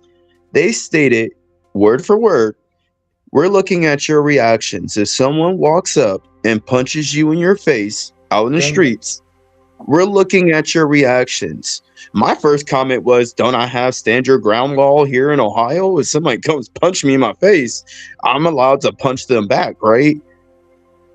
Okay. So she said, what did she say after that, Justin? What was the next words? She says, after that, stating that you're not going to punch them back correctly. I mean, we're going by your reactions to things. So not the actual offenses taking place. Keep in mind, remember, this is what got this man thrown in jail, because during a team meeting, he's not going to openly say, you know what, if somebody came and punched me in my face, I'm going to beat the living hell out of them and curb stomp their ass. I'm going to defend myself. That's the he got thrown in jail over a hypothetical. Over a hypothetical, speaking about it. Okay, Amanda Croker and Bree MacArthur and Emily Smith. Since you want to do this ridiculous shit during our team meeting and talk about, you know, if someone punches me in my face, I'm not going to react to it. Well, this is what I would do. If someone punched me in my face, and he put it in parentheses. The man even put it in parentheses. So the caseworker goes and presses charges on me, right? So supposedly Emily Smith pressed charges too, right? But Emily Smith was on vacation. So how is Emily Smith able to press charges on me? Can we get an answer? A secret. Does anybody know that? A secret indictment. Secret indictment is basically when they put, like, they hire their little private investigators to come watch everything you do to try to build a case against you so they can put you away for a long time. Yeah. So next thing I know, there's police six cars deep showing up to my home with AR-15s. I'm telling Justin, like, man, I'm about to get breached, bro. I'm about to get breached. This is the last time you're ever going to see me, bro, because they're about to come up in here and kill me. They're good. They're coming. They're coming, bro.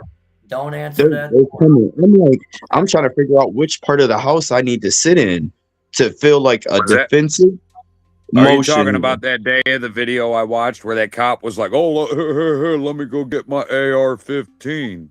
Or my rifle. He said, let me go get my rifle. And then he said, there wasn't even a. He also said that he wanted to move.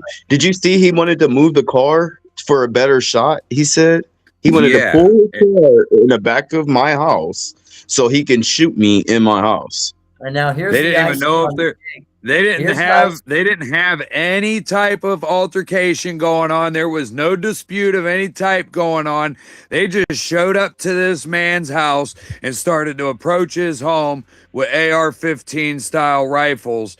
And there wasn't even a call made to the house.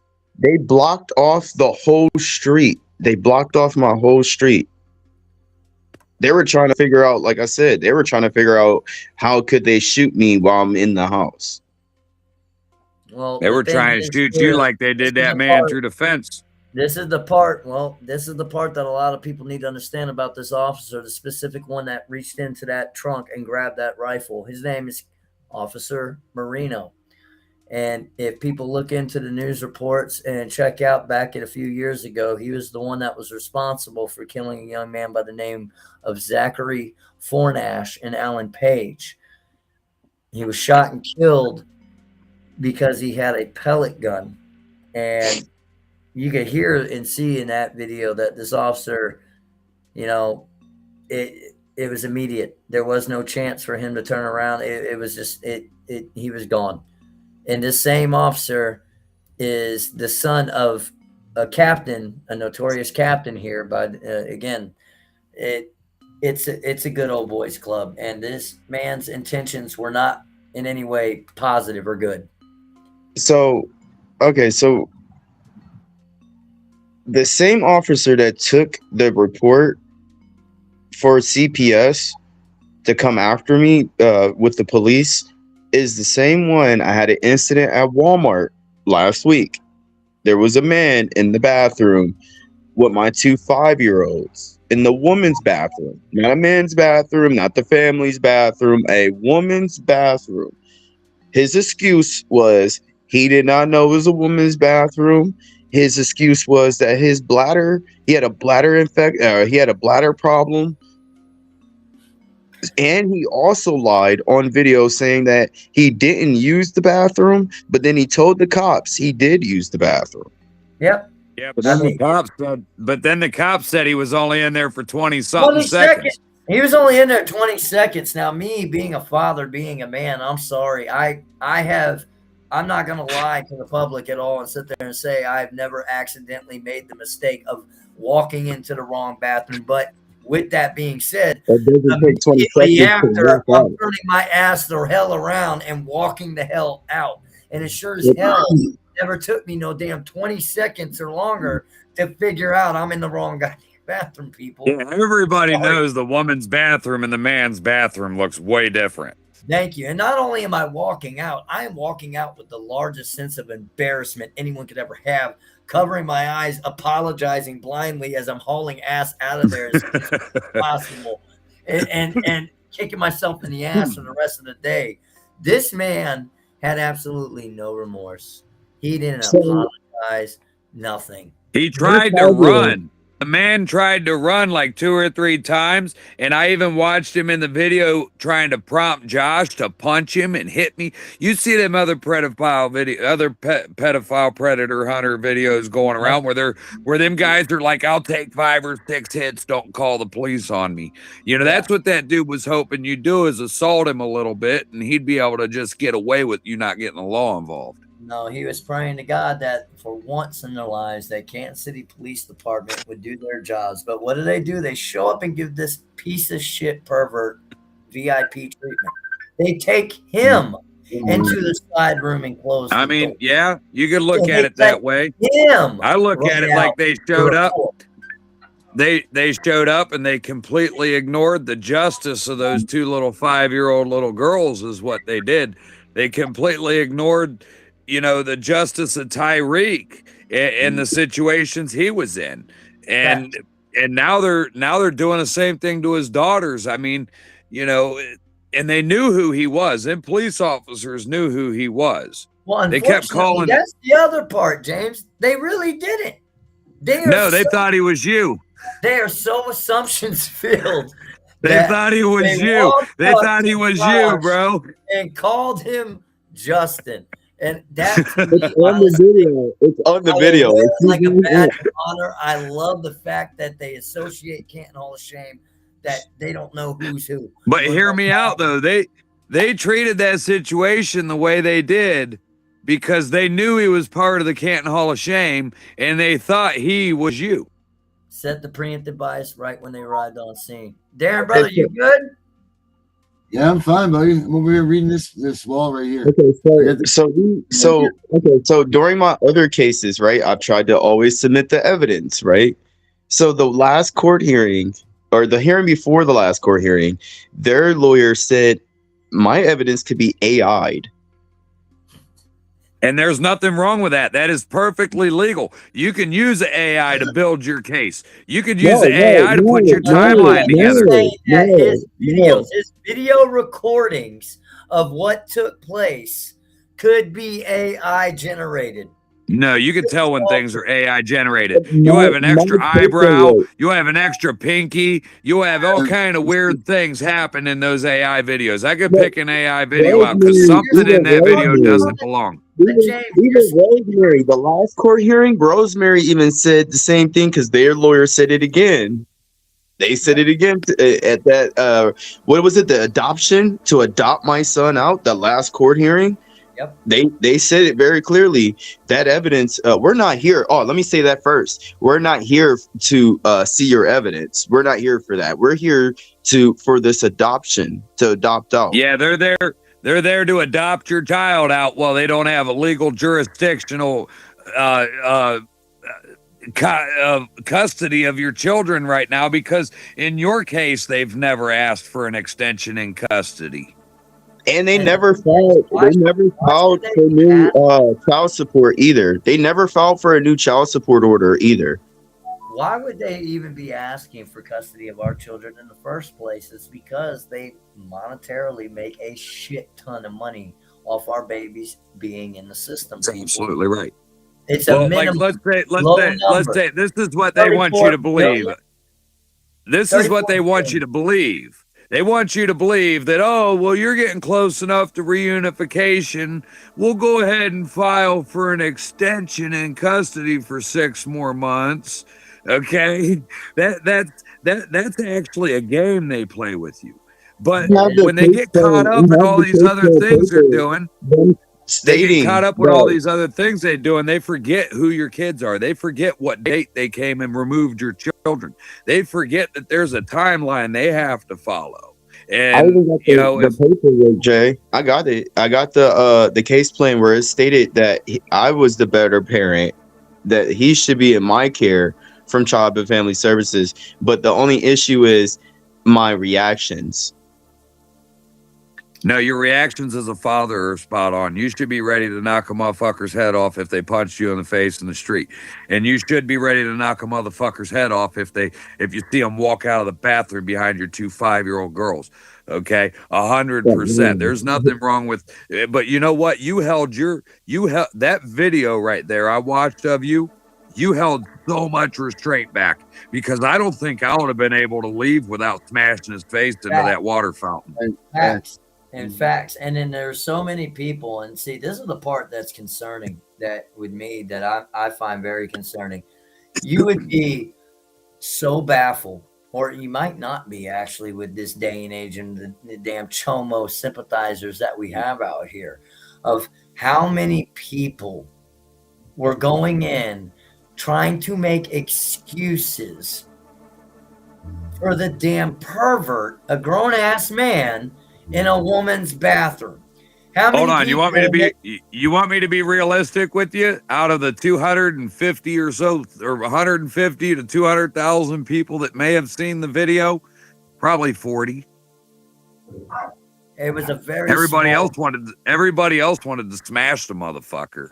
And then a lot of people were trying to tell me too, you're not a dad because you didn't beat the dude up. You didn't do that in front of custody of his 2 little girls. They JR6 them in the system and gladly throw him in jail and do the exact same thing that they would have if he didn't beat his ass, which was, ladies and gentlemen, the Canton City Police Department, with their chomo sympathizing asses, went ahead and escorted this pervert to his car, VIP style, and told him to have a nice day.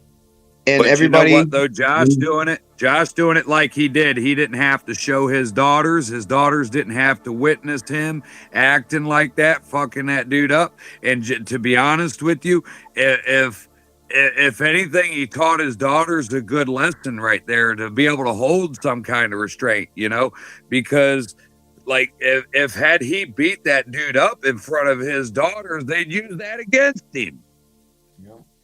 See, the whole idea. I told the girls now, if they ever catch a man in the bathroom, to kick him right in his stuff. Punch him in the Yeah, stuff. but if they're already far enough away from him to get out the door, they need to just get out the door.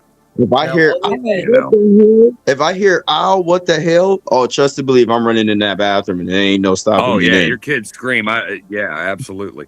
And Now, for with all that them being ones that say, said, "Why too, was your this- kid in there?" James, with You this know, being said, brother, we need to also put the message out there. And if anyone's listening, Mama Bears, these are myself. I'm a single father of 4 children. My youngest daughter is 3 years old. Josh has young daughters, both of them twins, 5 years of age.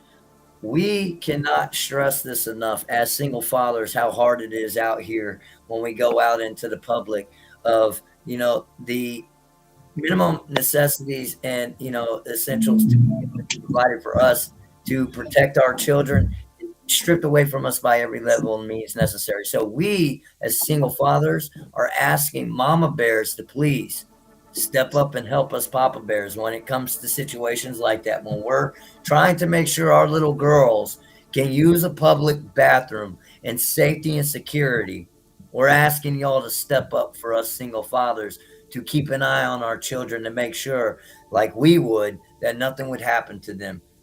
We will send a even call the out even to the help. fathers that aren't single fathers, they might have their kid at Walmart. They might have their daughter at a Walmart. Yes, I don't by know too many. themselves. I don't know too many people that are going to walk in the woman's bathroom with their No. child. They'll stand outside the door and watch it like a hawk, but they're not going to walk in there. And I'll be goddamned if I'm going to take my daughter into some nasty ass dude's Men's bathroom. No, I won't take And mine. on top of that, when I was standing there, I never seen that man walk past me. So he was already in that bathroom. Right. So them cops lied, straight up lied. There's no way you as a father was going to let a man walk in that bathroom knowing your daughters are in there. I stopped him. I said, "Sir, you work here?" I said, "Are you cleaning the bathrooms or something? Is there something wrong with the bathroom?" He said, "No, I don't work here. I was just using the bathroom." I was Like- just using the bathroom, but then I didn't wash my hands. I didn't use the facilities. Then when the police show up, all of a sudden, all I did was use the facilities and wash my hand. I have a bladder condition. But I think your biggest piece of evidence in that video was that cop saying he was only in there 20 seconds 20 because seconds. later in the video he contradicted his own statement when he said that he was in there and he used the bathroom and he washed his hands. How do you use the bathroom and wash your hands if you were only in that bathroom on camera for 20 seconds? My and then foundational argument. on top of that, let's not talk about what my daughters told the police. My daughters told the police Yeah, that, go ahead. yes, Tell that the man- people what that cop told you about his son. I said, "Come here." I told my daughter to come here. Annalyn, I believe that was Annalyn in there, or no, Haven. It was Haven. Haven. Try Haven not told to the use your police- kids' names if you can help it, bro. That Okay. is Well, my daughter told the police, and the police told me word for word that his son could seen a T-Rex or a dinosaur or something like that, some type of old ass animal, and it could be a lie, So you're telling me my I can't 5-year-old? The cop said like this. The cop said like this. He said, if I told my son that I seen a T-Rex over there, he'd agree with me. And kids lie about stuff like that. Yeah, my And that was a very bad thing for a cop to say to him because, like, for real, like, my kids are smart enough to be like, no, I don't see a damn T-Rex. What are you talking about? I don't even know how that cop would say that. If you got a couple girls in the bathroom. I got a way to alleviate all of this. The foundational principle and argument is of what in the hell is a grown ass man doing in a woman's bathroom for that long? Period. 20 seconds? I'm sorry, that's entirely too fucking long. Turn your ass around and get the hell out of a woman's bathroom, you fucking pervert. And I Right. can promise you this. After that video was made, to anybody that has anything as far as the naysayers and the trolls out there that said what happened with that was ineffective, I can promise you that Neanderthal will never again a day in his life make that fucking mistake to walk into the wrong bathroom. He is not only going to clarify and make damn well sure that he don't see the dress symbol in the pants instead, that he is going to, he will never make that mistake again. Never. Well, listen, I got a buddy out here that lives out here in Freeport where I live. I live in Freeport, Ohio. I live in a little small town. There's only like 300 people out here. But there's a little old man that lives out here. It's about 75 years old that's had a bladder problem since he was a small teen, like a young teenager. And he told me he has never in his life went into the wrong bathroom because he had a medical emergency. And in fact, he said to me, he said, well, if you do happen to go in the wrong bathroom, isn't the men's bathroom right next to the woman's bathroom? I mean, you just got to walk out if you're in the wrong bathroom, all you got to do is turn around, walk across the hall right in the other bathroom. That's it. And then we got someone asked, can you get the officer's body camera footage? Yes, we can. We have records requests put in actually currently right now for that information. To be honest with you, that's almost useless because you got all the footage. The only footage you're going to get that you don't have is what they talked about, hopefully, and behind that room. That behind closed doors, and that's what we honestly really do want. And the private conversations. We even took it a step further to ask for the cruiser cams. We want to hear the dialogue on the way there of them already setting their preemptive bias, making their smart-ass condescending remarks about who it is they're about to engage. And we know how they are. And we want to hear every word said. And again, hold them accountable. Why in the hell did you escort this guy to his car and tell him have a nice day? And why in the hell did he get to write out the report? Why in the hell was he taken into a side room? And why in the hell would y'all make excuses for this shit? Anyone? Because me? Well, they were trying to. Right they were trying to discredit. Weird. They were trying to discredit your platform. You're weird. I've been trying to press charges also on the caseworkers, on the judges, magistrate, Gail. Prosecutor told me when I sent him the ORCs for kidnapping, for breaking my shared custody, for hiding the facts that Tyreek was molested in their care, he said he finds no fault in what they did. None. It's okay to hide the gross sexual imposition of a 6-year-old little boy for months from his parents. So I have it. So is that what you have in the appellate court right now? Yes. On the 27th, I'll be on Stark County's appeals of court. Okay. What time is that hearing, Josh? Because this is another court call. call. They didn't give me a specific time yet. Because I'm waiting on that punk lawyer. Because they're screwing you. If they have a date, they have a time. Don't let them do that to you, Josh. I'm telling you, if they have a date, they have a time. Ass, and this is the thing about this bullshit public pretender lawyer of representation that they're serving him with. This man has been on the phone with his lawyer. Go ahead and call the lawyer's name, the lawyer out real quick. Dang it, what's his name? Dixon. Well, he's been on the phone every single day, leaving message after message after message after message. He's had one phone conversation with them to which we told him that plain and simple, we expect you to represent this man, to defend. The thing that we all deal with, though, because in my case, in the 14 months, I spoke to my attorney outside of that courtroom maybe 4 times, twice on the phone, once after court, and once before court, and never did I get more than a 20-minute conversation with the man.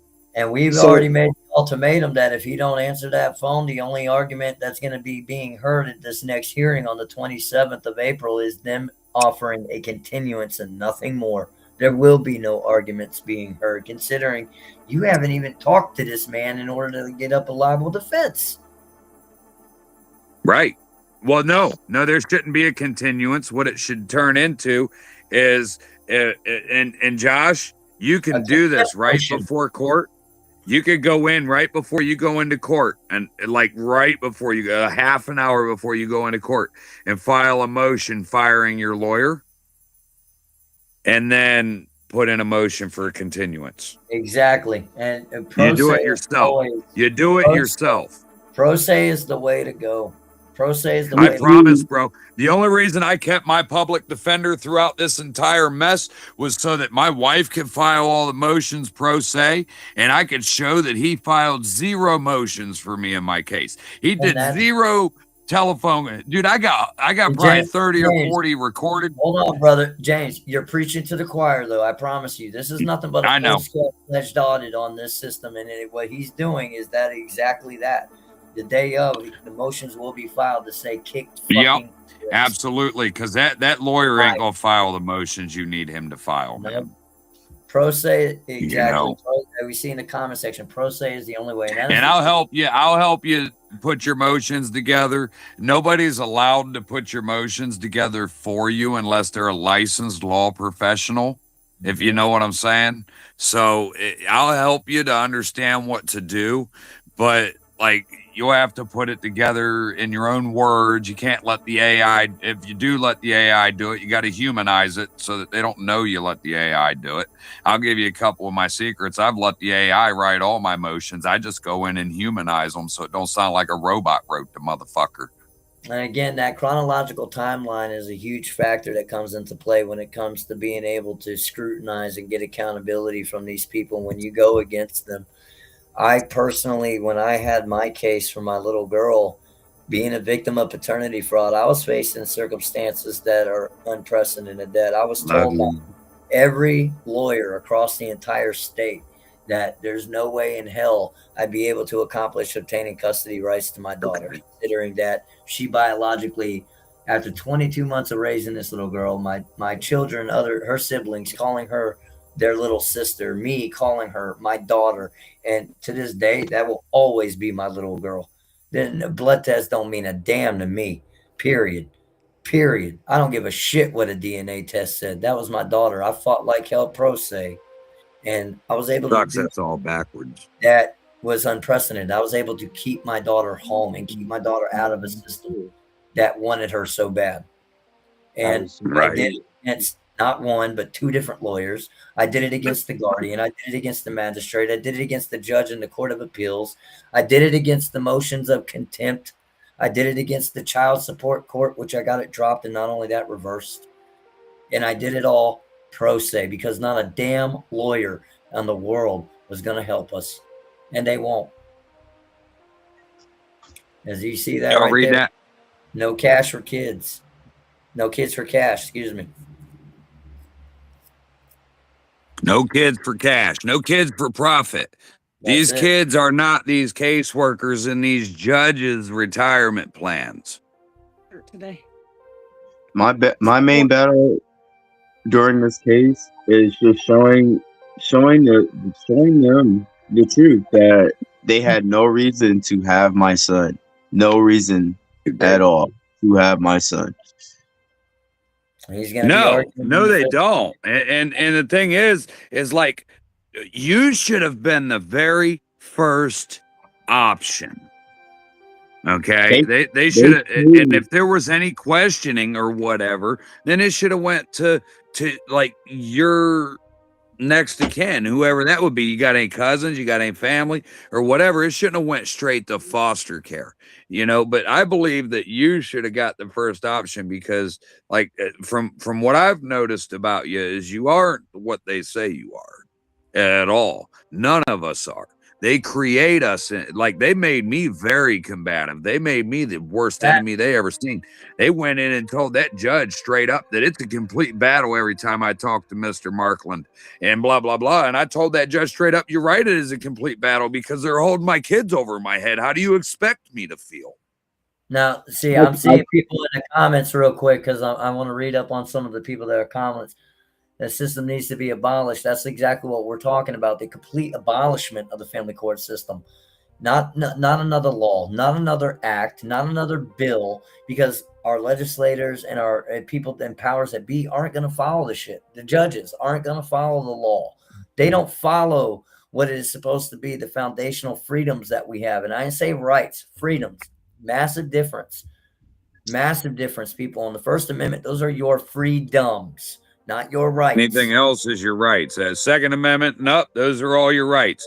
That First Amendment, Those are your freedoms, your God-given rights that nobody can take away. Nobody can legislate against it. Nobody can alter it. Nobody can sit there and adjust it, make it flip the narrative, anything. Those are your foundational principles that you all need to work with. I also see people talking about Robert Garza and Mark Ludwig. Now, these are two main principal names that you'll hear a lot out here. I personally will say, though, I've reached out to Robert Garza. I haven't heard a word back. I have personally reached out to Mark Ludwig. I haven't heard a word back. I personally hosted Jessica Saxton and Tanawal Downing while they were here in Ohio and provided them safety and security while they were in one of the most corrupt counties in the state. And I haven't heard back. I have personally stood by the side of Connie Regula as she argued her cases in the Sixth Circuit against the qualified immunity. We haven't heard back. I have personally dealt with the likes of Francesca back in October when they were having their congressional hearing. I didn't hear back, and it was I get a link for a pay-to-play scheme.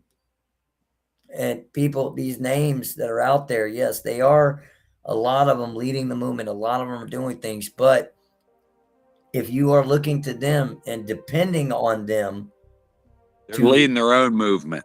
To help you with your case personally, to help you with your movement, to help you with enlightenment in your local area. If you are not there locally where they're at, don't put those eggs in that basket. And they're not even going to help those people because that's not what they're doing. What they're trying to do is fight the bigger demon, like Connie, for instance, is fighting qualified immunity. That helps every one of us without her having to sit here and pick and choose which person she's going to advocate for.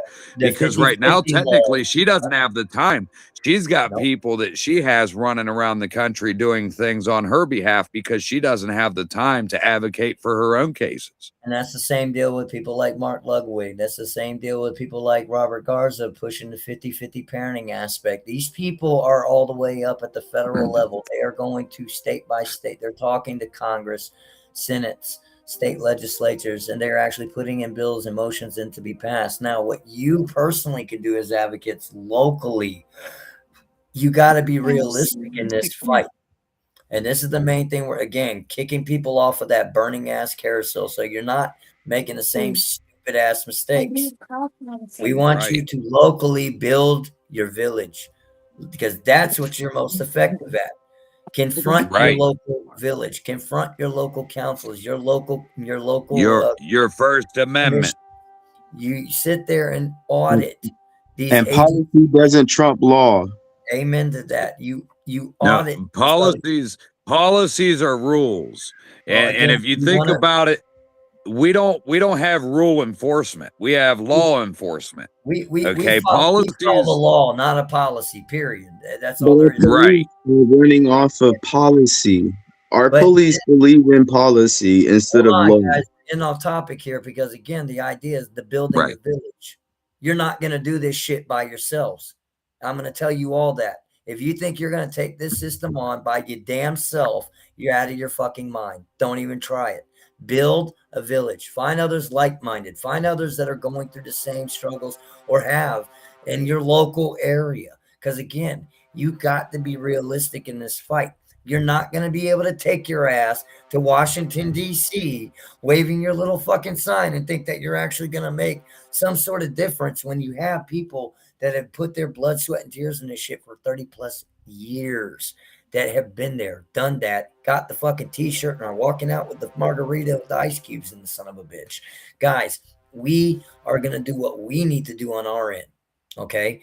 We need to locally build our village and expand out that way. Spiderweb it, turn it into a virus, empower and teach the knowledge that is to be used, that was successful for others to be gained, and pass it on to everybody else. And again, vice versa, teaching others how to build their village, teaching others how to sit there and communicate, how to sit there and record, how to document, what motions to file, which one's not, what works, what doesn't. Again, get off the. Listen, do you see this? People Don't keep just talking build your about village with your cases either. Go out and meet this. these people. Go out and become friends with these people. Me, Josh, and Justin here, we all became friends. We've all camped and hung out together. We all go play in the woods together and have a lot of fun together. We don't just sit here and talk about our cases. That's not just what, build the village enough to where you guys become a family. And Jay, right now, do you guys see what somebody just said? They're talking about U.S. codes in family court. I need you guys to understand in U.S. family code court. 1983 civil action. Yeah, you got, and let's talk Listen, about that just a hold little on, bit, because you got to have some hold on, serious hold grounds. on, let me You finish better what I'm have saying. recorded. Hold on, wait till I gotta finish what I gotta say. You could take those U.S. codes, because this is what they're gonna do with it. Wipe their ass with it. Amen. Sorry Yeah. for my language. And the only way you're But that's ever what going to they're get gonna do with anywhere it. with a civil 42 U.S. 1983 lawsuit is if by chance the very first day they got involved in your life, you started to record. Exactly. And you know what? You can't just send your recordings into a judge. They ain't going to listen to none of it. They're going to rule on it without even listening to it. You need to go viral with these recordings. You need to get the attention of all the masses with these recordings and all your evidence. You can't just take that evidence and dump it in a court system. They're going to shove it under the table and step on it. And But the use point it to is, wipe too, their also, again, burning carousel there again. Everybody knows 18 USC 241, 242, deprivation of rights. Everybody knows if you look into the jurisdictional precincts as far as who's responsible for taking up these charges, as far as our marshals, our sheriff's department under USC 18245, section 5C, tells you who has the jurisdictional precincts to sit there and take those charges. They won't do it. And this is another aspect. You're going to follow your Title 18s, people. Again, we're putting the truth bombs out there. We're shoving red matrix, horse tranquilizer size truth pills down everybody's throats all of 2026. No filter. You file your Title 18. How many years does that take to finally go through before they finally do decide to make a decision, possibly in your favor? If minimum of 5 years. And sometimes these things go 10, 15, 20 fucking years. I'm hearing some of these lawsuits going on. And then at the end, you know what they do? They write a Throw it fucking out check and continue on as business as usual. Guess who paid for it? We the people did. Because it ain't coming out of theirs. Then no one go to jail. There was no criminal charges still. And these people in that decade did how many people dirty? How many children were killed in that process? How many children were trafficked, abused, raped, molested? How many souls every one of them destroyed in that It's 10 called year that hush money. It's called the hush money. It's called the hush money. Bingo. Yeah. We're not. And then let's not talk about the hush money they give your children while they're in foster care, buying them all these fancy things, taking them all to these fancy places, trying to make your kids think the life in foster care is way better than what it is with the parent. Well, I'm going to tell you right now, best thing you can do is tell your kids that if they ever get adopted out, that all of that stuff stops, because you think your adoptive parent's going to take you to the Great Wolf Lodge. I doubt it. You think they're going to take you roller skating every week? I doubt it. You think they're going to take you to all these fun activities, these little, like the Journey Home or the NIAP centers or any of these other foster children facilities, set up all these events to make these kids love foster care? They want your kids to say they like it there so that they have a reason to keep your kids there. My son always thought, this is what he asked me when his mom abandoned him with me. He thought I was rich. He thought I was rich. He thought, if we were gonna just one more thing to add to that, if we were gonna sit there and buy these children all these things just to get them to like us, wouldn't that be considered grooming? That is last time I checked. And I'm reading the comments here, guys, too. I want to keep out. The First Amendment is your fundamental rights. No, I will say this again.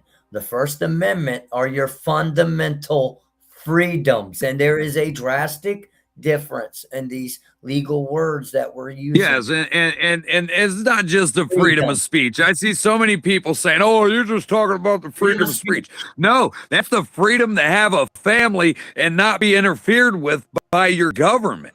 It's all codified within your First Amendment, along with a lot of other things. We're not negotiating on this anymore with the system. This is where we make a difference. We are not negotiating with fucking terrorists, because that's exactly what they are, domestic terrorists. And yes, we will use these very abrasive, oh my God, words when we're describing. And they put the Second Amendment right after the First Amendment for a reason, because when they start taking your God-given freedoms away from you, that's when the Second Amendment should come into play. Do these people not remember what this country did over a 2% tax on tea? Yep. And now keep in mind too, also, people, we're here to enlighten and empower with knowledge. So with your First Amendment, there are 5 principal freedoms that come with that. Not 1, 5. There are 5 principal fundamental freedoms that come with the First Amendment. Your right of freedom of speech. We all know this one. Okay, but also as another one is your right of freedom of press, meaning each and every single one of you out there is an independent journalist. You have a right under that to be able to document, record, report, and and it don't matter if you're a 1-party consent state or a 2-party consent state. When it comes to your government officials, you can record them against their consent all you want, because they signed they swore an oath to protect our Constitution of the United States. And in our Constitution, it says that we have a right to record them and document them in their duties. Now, see, and this is the other part. We have our freedom of speech. We have our freedom of our press. We have freedom of religion, to be able to pray to whatever God you want to. Doesn't matter who it is. You have your freedom of protest, to be able to speak out without having to worry about the crucifixion of arrest or charges, or getting the hell beat out of you for speaking and saying something that doesn't go with the societal norms, or might just go against their bullshit narrative. And the final one is the one that a lot of people have forgotten about: the right to redress grievance. Yes. It is the right to redress your grievance with your government. No, it's your and hold them accountable. It's your freedom. That's a it's freedom. Your freedom to do such. It is and your one more. Hold on. The 14th Amendment, it states very clearly your parental rights to your child, right? The 14th Amendment states very clearly. So the person that stated that your First Amendment, you were wrong. It's your 14th Amendment. It's also in your still in your First Amendment too. No, they're saying that's the fundamental. It's not. And again, the fundamental foundation. That's what it states in the 14th, though. It states the fundamental rights. Listen, what we're saying, fundamental. Hold on, I want to hear what Josh had to say, because he might be right. 14th. The 14th stated fundamental rights, just like your parental rights, also in that. So yes, there are parental rights in your 14th Amendment. That has to do with searches and seizures and taken away from you and your family, and absolutely 100%. But I believe Section B was the rights. This is the part I'm trying to clarify, that I need you and everyone else out here to listen and understand the drastic difference between the two. This is not rights we're talking about. Rights. Well, the 14th, it's a right. The first is a freedom. Hold on. Rights can be legislated against. Rights can be taken away. Rights can sit there and be determined by somebody else to be null and void. Your freedoms cannot. Right. The First Amendment is the most crucial and powerful one that we have above and most. The 14th Amendment, the 5th Amendment, to shut the fuck up and not incriminate ourselves. The 4th Amendment that prevents these people from taking our property from us or searching us against our will without due process or warrants. Yep. See that's also part. If you read deep enough into the 14th, like the 14th and the 4th and the first, they all kind of bounce around the same topics if you really look into it, and it's they all kind of protect each other if you really read into it a little bit and understand it. The courts still go off That's of all they maritime violate is your. That's What's all they're that? going to violate in CPS is your first, your fourth, maybe your fifth, and your 14th. Yep. And then when you And go into also- child support, they start violating other weird ones like your 13th, involuntary servitudes and things like that. But the whole thing is like start reading your constitutions. Really put it into perspective because we have like 100% the right to record these people at every step of the stages of their duties. Don't matter what state you're in. If they're a government official and they swore an oath to protect and uphold the Constitution of the United States, then they are susceptible to be recorded. And they should know that. Something in the comment section here. Obsidian Supreme here has been really on the again the laws and everything else. And again, our focus is that why are we going to the mob and asking them to rule against the mob, and why are we going to the abusers asking them to stop abusing us and to hold the other abusers responsible for their actions? It's not going to work. Again, us making new laws is not going to work. Us passing new bills is not going to work. They're not going to follow. Here's what you do is you file your grievances and you file your appeals, even though they're going to deny them, you file them anyway so that you have the paper trail. And that's all you're making is a... Hold on, because what I want to read these comments too is that the people that I was just listening is talking about how they're each doing their own thing. Yes, they're all doing their own thing, but some of these people are doing their own thing and misleading people out here. Some of these people out here doing their own thing are not giving the correct information to people to follow and be able to listen to. Some of these people out here, again, foundationally don't have anything really to offer themselves other than... Justin, he keeps saying you need to enforce these laws into court. Sir, we've tried to do that multiple times. Do you not hear what we we're get saying? silenced?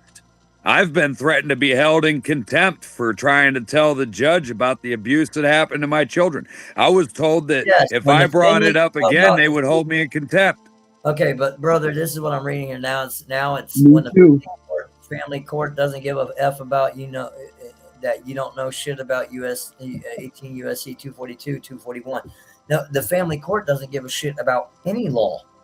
What are you talking about? Deprivation of rights and deprivation of rights under the color of law? I mean, how do we not know that? We know exactly all about that. But the minute you bring it up in a courtroom, you're looked at like you're a lunatic, or you're looked at like you're delusional because, oh, we're the courts. We can't do no wrong. You're wrong. You're just acting out because you don't like what's happening in your case. That's what they do to you. They silence you. Is what they do. Hold on, bro. You're all going to lose your kids if you keep fucking around. I keep giving you all the way out. You keep rejecting me. Okay, time out. Listen, this guy keeps talking about federal USC Title 18. Okay, brother, look, I'm not going to be losing my kids, number one. I have all my children home, and again, I've set precedences for other fathers and everybody else. He's talking about me, Justin. Well, with you and yeah, they might not know anything about tort claims. And you know what? And unless they're willing to sit here and talk about some torts, which puts a hold on them from taking your children from you because right now we all got them by the balls, and they know we got them by the balls, and we put a tort claim out, which means if they take our children in retaliation, that they could be held at high treasonous costs. And now, you know what? We do have somebody came in here and it said exactly it. No jury trial, too bad, no justice in the juvenile courts. And that is the bottom line truth. Juvenile court makes their own law. Juvenile court does not even go by law. So how do you get law enforced in there if they don't even go by law? They don't. They go by assumptions. They go by lies. Okay? They go by assumptions. Bullshit. They go by whatever the hell they want to and whatever mood that magistrate or judge might be in that day. Did you know in the bar exam, okay, people, here, let's put it how legitimate the family courts is when it comes to your laws. There's not even a section in the bar exam for the family courts. The only thing that's in the bar exam for the family courts is the multi-state bar exam, and it's one essay question. One. There's nothing in the bar exam involving the family courts. So with that being said, that shows you how illegitimate practice of law is in a family court. There is none. It's all administrative codes and policies. And most of the magistrates and judges, they don't even practice family. They just get thrown into there. Your magistrate is 90%, 99% chance. Your magistrate is a prosecuting attorney in another county neighboring your county. Bingo. Yep. And same with your Ombudsman group. I mean, because again, you got the bar or the Judiciary Ethics Committee for the judges, but for family court, you go to the. Let me ask you guys a question. What do you think happens when you go tell the hold on? Just like we found out that my judge Rosemary is being financed by who? Justin? None other than the Abigail Wexner Foundation and Les Wexner. And if anybody wants there to you go. up on that, people, these judges are appointed and funded by Chomos directly connected to the Epstein. Well, think about it like this. The American Safe Families Act was put into play by Hillary Clinton and Bill Clinton. And you know what they were doing over there on Epstein's Island. So why did they make it so much easier for the children to get adopted out? Why did they put such an incentive to adopt out the children? And then none of the parents know where these children go when they get adopted out. So like they say, oh, well, they go to a foster home in another state somewhere, but you never see that child again. All the way through the rest of your life, you'll never see that child again. So where did that child really go? There's no paper trail once you lose custody and they go get adopted out. And it wasn't just ASFA that got put into play back in 1997. There were several other pieces of legislation that got put into play from 1993, which was the Oprah bill, which first pushed that into play for ASFA to be pushed into 1997. Then in 1999, you had the Foster Care Independent Act, which incentivized the foster care system and commercialized it. Then after that, you had the Family Health Act of 2000, to which, hey, we've gotten a way to come into your home and steal all of your kids. We got a way to sit there and put them into these places that we make money off of them for being there. Now we got to hide all the data and stats and statistics for it and control the narrative of the truth. So that way people don't know how much fucking money we're making, which on the low end, a year, nationally, on the low end is a $34 billion a year profit margin on our children, people. 34 billion. That's with a B. And that's on the low end. Just for this guy here that's talking about how how they're gonna take our kids and we keep fucking around, they're gonna take our kids and stuff like that. You know, another thing I wanted to say there, you know how I brought my kids home? I had to make their entire agency. I had to make the entire court system, the clerk's office. I filed a bill in an HR 8866 that wasn't even filed into law yet. But guess what? That dumb secretary in the clerk office going ahead and filed it into my case anyway, like the dumbest retard you could ever imagine. And you know what? They filed that into my case, and it literally tied my advocate from New Jersey into my case. Yep. It put her name on a file that was in my case. Now they had no choice but she's part of my case now. And you know what I did? I made the judge look incompetent. I made the agency look incompetent. I made the damn prosecuting attorney smack his head off the table. They were lost. Another state statute that they're following off of, that a bill that wasn't even put into play yet, and they wrote off of it. Right. So you guys want to know how I got my kids back? I made the court systems look like they didn't know what the hell they were doing. They look like because they did. It didn't have anything to do with proving whether or not my children were well taken care of or could be well taken care of or safe. It had nothing to do with that because, like, my case plan was finished a year before they returned my children to me. And the only reason they returned my children is because I made them look so incompetent that they were embarrassed to pull me in the courtroom any longer. Accountability and transparency is what they're absolutely. You people want to know how to get your kids back. You want to know how to get your kids home, get your grandbabies home. You needed to go pro se. You need to start making that judge look like a complete moron because that's the last thing they want to do. I asked the judge for her bond. Rosemary, she got quiet as shit. She looked at me like she couldn't believe I knew that. She couldn't believe you had the audacity to ask even. And guess what I did? Guess what else I did? They were sitting there calling me a bully, right, in court. They were like, he's bullying. Their lawyers got up and said, I'm being a bully in court. Then I'm bullying. But they're not being a bully. They're not bullying you. Right. Bullying your kids, you know? They're not holding your kids. They're not holding your kids over your head. The last thing I did, Jay, and everybody in the room, Justin, you know I carry that briefcase around, right? That's my personal little briefcase, right? That's what I take it to court, right? I got a briefcase, Jay. So it holds everything in there. I packed everything up nicely in my briefcase, looked at the judge, and I called her. I said, this courtroom is a kangaroo court. And walked out of that shit and said, no, we'll see you next time. Because people here's one for you too. You gotta make them look stupid. Like in my child support court, I'm filing an appeal on child support right now because they're trying to hit me. My kids are home. My case is closed, and they're trying to say I owe them $14,000 in arrears, and they didn't have my kids 14. They have my kids for 14 months. How do I owe $1,000 a month in child support? Thank you. Okay. That's what they're trying to do to me right now, So then, Jay. at the end of the day, at the end of that court hearing, I asked that judge. That judge asked me if I had any more questions. I said, yeah, as a matter of fact, I do. I want to know. I said, and I'm not trying to be funny about how I'm going to say this to this court right now. I said, but from day one, the day they took my children, my adjudication hearing, the very first hearing I went to, it's always been in the best interest. This is in the best interest of these children. Everything's always been in the best interest of these children. You got air in the best interest of these children.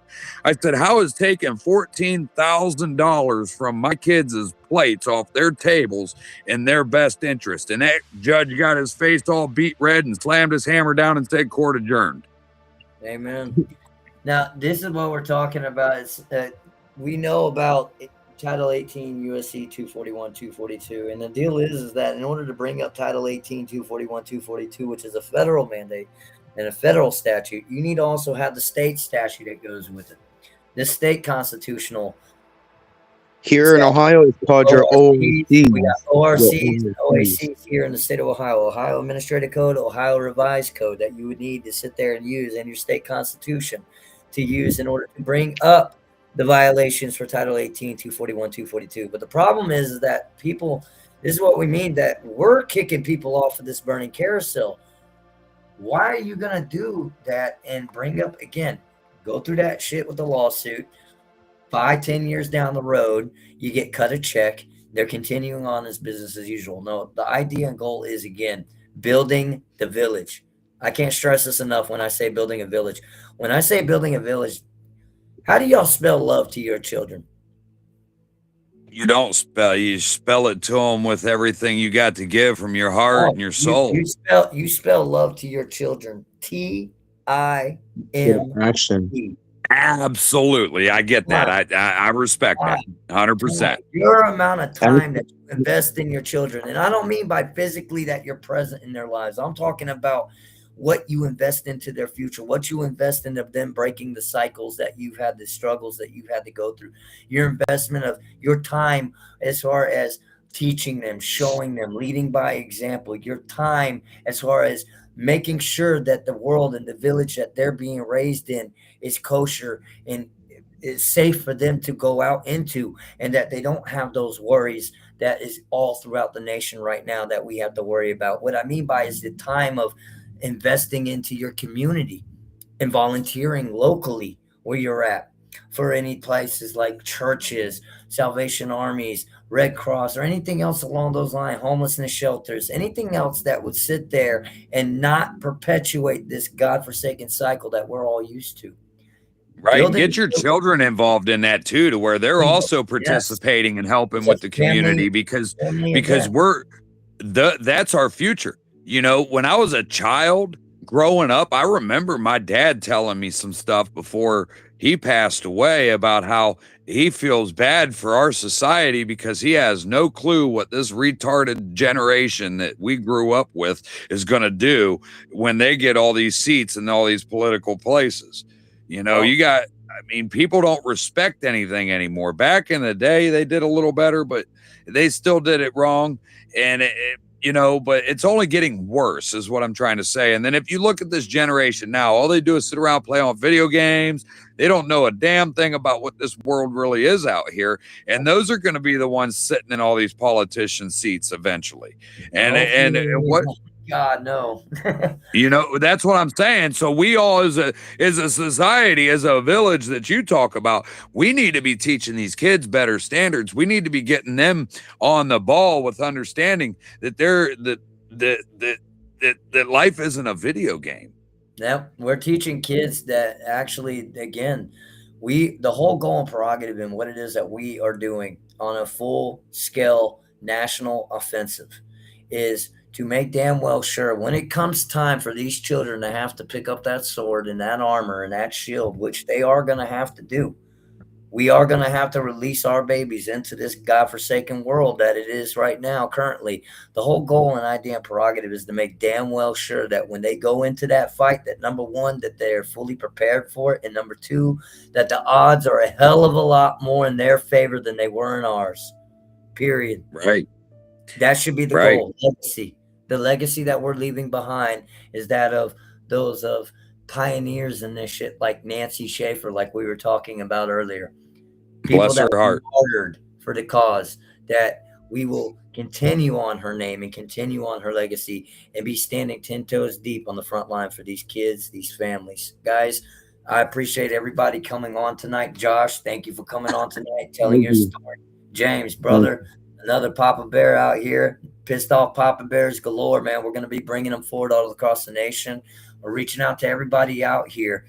If you want to get involved, if you want to get involved with hashtag stand up, if you want to light fires where you're at locally and get some fires under your asses, get up, get involved, get proactive, because sitting idle, us typing on keyboards, us protesting, us going to city councils, that's all fine and dandy. But unless we got action going behind it to make sure that the accountability and transparency is there, nothing's going to get done. We need to unite as one, and the masses need to stand up. Yeah. And I wanted to say go ahead, Josh. I want to say something when you're done now. And follow hashtag Tyreek, because part-time I be doing audits, showing the world that the police follows policies, not laws, that our government officials do not actually help us as our prosecutors should, as Jason Reese should. He does not believe in helping us at all. So I'm one of the main people out here trying to show everybody the truth. So just be protected if you do what you got to do, but make sure you stay live and record everything. Amen. So.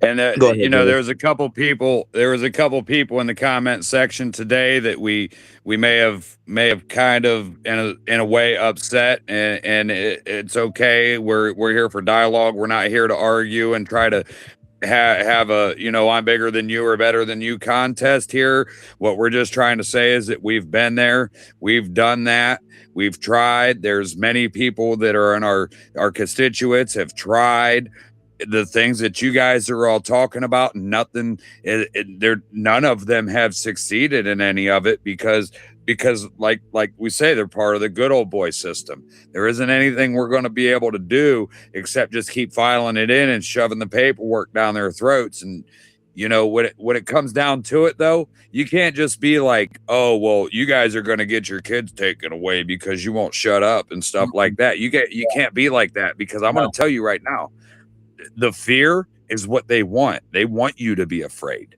They Bingo. want you to be scared. But let me tell you something I learned. I'm 41 years old. I learned this a long time ago. I was scared when I first jumped on stage to play in front of the first crowd I ever jumped on stage and played in front of, 1,000 people. It was scary. It was the first show I ever played in my life. I jumped into a project, and I'm going to tell you, some of the greatest fruits that you're ever going to eat in your life are going to be placed right on the other side of whatever it is that you're afraid to do. Yep. You got to stand up, people. And also, real quick, we have gone past our time slot here. Hopefully, Darren don't beat us up over this shit. That's all right. 12:37. I want to say happy birthday here to Josh Brown. Yep. Happy birthday, Josh. That pretty far right there. Turning 37 today, right? That correct? Yes, sir. Yes, sir. 37. So everybody out there, y'all want to wish Josh Brown a happy birthday, man. We'll send him all the birthday love out there, guys. I appreciate everyone coming on, staying on late tonight, having a dialogue. Those of y'all, again, in the comment section, we're not yelling at you. We're not sitting there. Again, the whole idea is to have a dialogue, to have disagreement. That's the whole idea. That's how we progress up in this thing. And we're not here for the advocacy Olympics, guys. We're not trying to be the best victim. We're not trying to sit there and single-handedly think that we're going to take this whole fucking system down. It's not going to happen. What we're doing, again, is stopping people from making the same mistakes over and over and over again, depending on a system that doesn't give a shit about you. We're kicking everyone off the flaming carousel, guys. Appreciate y'all coming on. Everybody out there, follow us out here at Canton Hall of Shame. Follow Dan and Tip the Punisher, Darren and Tip the Punisher with Fight CPS.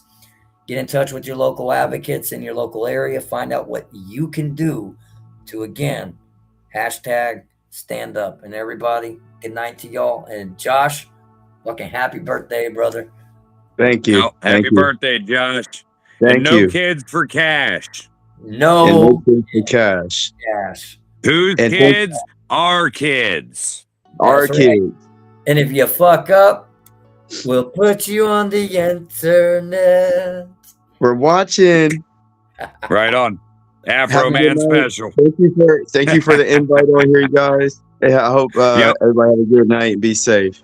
You too. Yep. Brother. Thank you guys. And all you guys, hey, if you guys want to have a chat in a minute, you're more welcome to call me. Yeah, and Okay. Darren, appreciate it, brother. Hustling us here tonight. You have an awesome night, guys. All right, you too. Yep. Have fun, guys.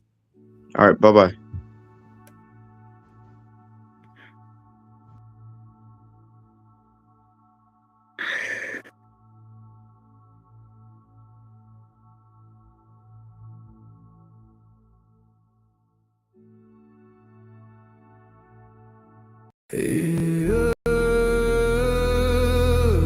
They said don't fight the system.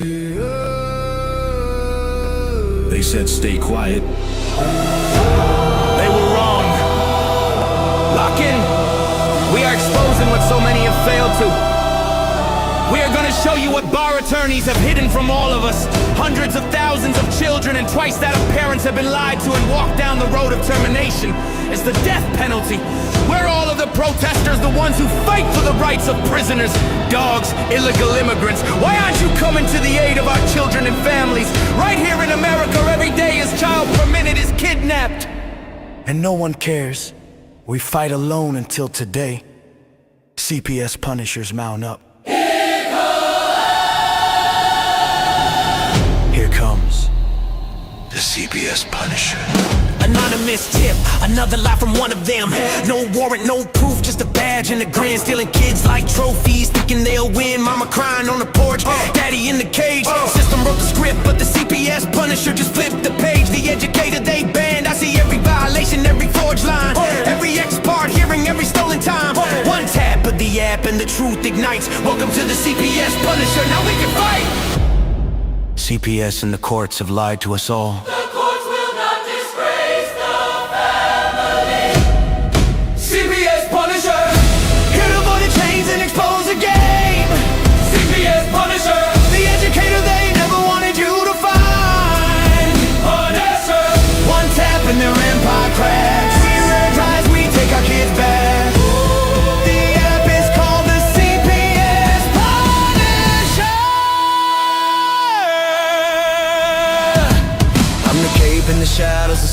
the night, the binder full of secrets and weapons you all need. Ab initio, watch me void that lie. Fourth Amendment armor, watch the tyrants cry. Falsified drug test gone in a flash. I see Tebio, warrior, due process king. Every parent's hero when the hotline rings. I call it justice. Download the truth, now the system busts us. From the courtroom to the streets, hear the battle cry. The CPS punishers arrive. Kiss your bar asses goodbye. They tried to silence us, now we're the loudest voice in the room.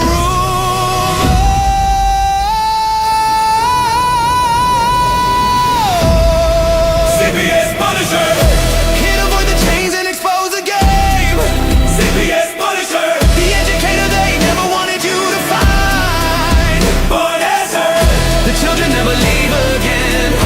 Families rise, we never look back. We now use the CPS Punisher.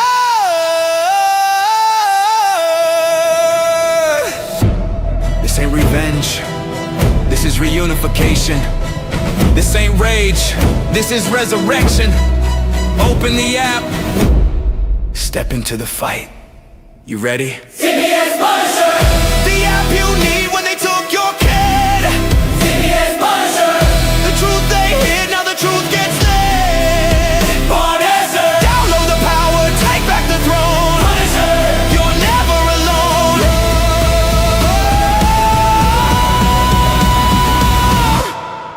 CPS Punisher, the educator they never wanted you to find.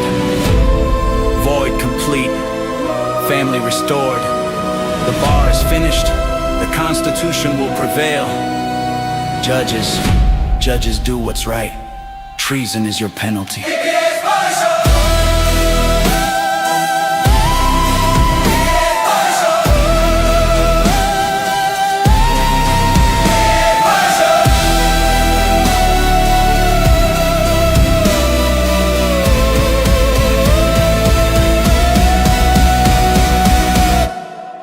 Here comes the CPS Punisher.